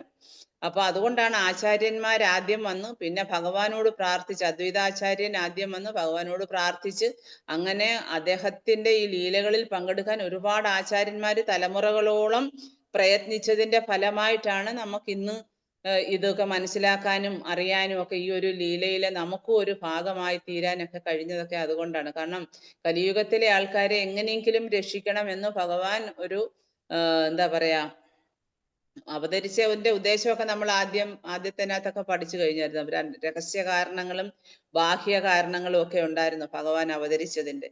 അപ്പം ആ രഹസ്യ കാരണങ്ങളും ബാഹ്യ കാരണങ്ങളും എല്ലാം നമ്മൾ പഠിച്ചു കഴിഞ്ഞു ആദ്യ ലീലയിലെ 1-ാം ഭാഗത്തില്. പിന്നെയാണ് ഇപ്പൊ 2-ാം ഭാഗത്തിലാണ് ഇപ്പൊ ഇത് ചൈതന്യ ചരിതാമൃതം രചിക്കാനുണ്ടായ കാരണം പറഞ്ഞു വരികയാണ് അദ്ദേഹം. അങ്ങനെയാണ് അനന്താചാര്യൻ അദ്ദേഹത്തോട് ആജ്ഞാപിച്ച കാര്യവും പിന്നെ അദ്ദേഹം ഈ മദനമോഹന ക്ഷേത്രത്തിൽ പോകുന്ന കാര്യമൊക്കെ പിന്നീടാണ് പറഞ്ഞു വരുന്നതേ ഉള്ളൂ. അപ്പം കലിയുഗത്തിലെ ആൾക്കാരെ ബദ്ധരായ നമ്മളെ എന്ന് വെച്ചാൽ മഹാപാപികളാണ് കലിയുഗത്തിലെ ആൾക്കാര്. അവർക്ക് എങ്ങനെയെങ്കിലും അവരെ ഭഗവാന്റെ ഈ ഒരു ജന്മത്തിൽ അല്ലെങ്കിൽ അടുത്ത ജന്മത്തിലെങ്കിലും അവരെ ഉയർത്തി ഭക്തിയുടെ പാതയിലൂടെ നയിച്ച് ഭഗവത് ധാമത്തിലേക്ക് തിരിച്ചയക്കണം എന്നുള്ള ഉദ്ദേശത്തോടു കൂടിയാണ് ഭഗവാൻ ഈ ലീലകളൊക്കെ കാഴ്ചവെച്ച് അദ്ദേഹത്തെ സഹായിക്കാൻ വേണ്ടി. ഇപ്പൊ ഭഗവാന് ഒരു ദൗത്യം ഏറ്റെടുത്താൽ ഭഗവാനെ സഹായിക്കാൻ ബ്രഹ്മദേവനും ദേവന്മാരും കൂടെ ചെന്നിട്ട് പിന്നെ ഭഗവാനോട് പറയും ഇങ്ങനെയൊക്കെയാണ് എന്ന് പറയുമ്പോഴാ ഭഗവാൻ പറയാ നിങ്ങൾ ഓരോരോ റോളുകൾ എടുത്തോളൂ, ഞാനും പുറകെ അങ്ങ് വരാം എന്ന് പറയും. അങ്ങനെ ആയിരുന്നു വ്രജലീ, അതായത് ഭഗവാന്റെ ദ്വാപരയുഗത്തിലെ ലീല. അതേപോലെ ഈ ചൈതന്യ ചരിതാമൃതം ചൈതന്യ ഭഗവാനും അതേപോലെ ഭഗവാനായിട്ട് വരാതെ ആ ഒരു ഒളിപ്പിച്ചു വെച്ച വേഷമാണ്. അതാണ് പ്രച്ഛന്ന വേഷധാരിയായിട്ടാണ് ശ്രീ ചൈതന്യ മഹാപ്രഭു വരുന്നത്. വന്നിട്ട് എന്തിനാ കലിയുഗത്തിലെ എല്ലാ ആൾക്കാരെയും വേറെ ഒരുപാട് പിന്നെ പ്രോസസ്സ് ഒന്നും കൊണ്ട് ഒരു രക്ഷയില്ല. അതിനാണ് എന്താ നാമജപം, ഹരിനാമ യുഗധർമ്മമായിട്ടുള്ള നാമജപത്തിലൂടെ ഹരിനാമ സങ്കീർത്തനത്തിലൂടെ അവരെ ഉദ്ധരിക്കാനായിട്ട് ഭഗവാൻ. അതൊരു ചെറിയ ദൗത്യമൊന്നും അല്ല. നമ്മളൊക്കെ എപ്പോഴും ഭൗതിക ലോകത്ത് അലഞ്ഞ് നടക്കുന്ന ആത്മാക്കളാണ്. അതാണ് ബ്രഹ്മാണ്ട പ്രമിതേ എന്ന് പറയുന്നത്. ബ്രഹ്മാണ്ടത്തിലെ ഈ എന്താ 7 ലോകങ്ങൾ മേലോട്ടും 7 ലോകങ്ങൾ താഴോട്ടും ഇങ്ങനെ ഓരോ ലോകങ്ങളിലെ കർമ്മത്തിന്റെ അടിസ്ഥാനത്തിൽ ഇങ്ങനെ ചുറ്റിത്തിരിഞ്ഞ് നടന്ന നമ്മളെയൊക്കെ പിടിച്ചു കൊണ്ടുവന്ന് കൃഷ്ണാവബോധത്തിലാക്കുക എന്ന് വെച്ചാൽ ചെറിയ കാര്യമൊന്നും അല്ല. അതായിരുന്നു ഭഗവാന്റെ ദൗത്യം. അദ്ദേഹം അന്നേരം ഭഗവാനെ സഹായിക്കാൻ വേണ്ടി വരുന്നവരാണ് ഈ ആചാര്യന്മാരെല്ലാം. ഹരേ കൃഷ്ണ. അപ്പൊ നമ്മളിന്ന് 70 എത്ര വരെ വായിച്ചു മാജി? സെക്കൻഡ് 67 മാതാജി വായിക്കേണ്ടത്. ഓക്കെ മാജി.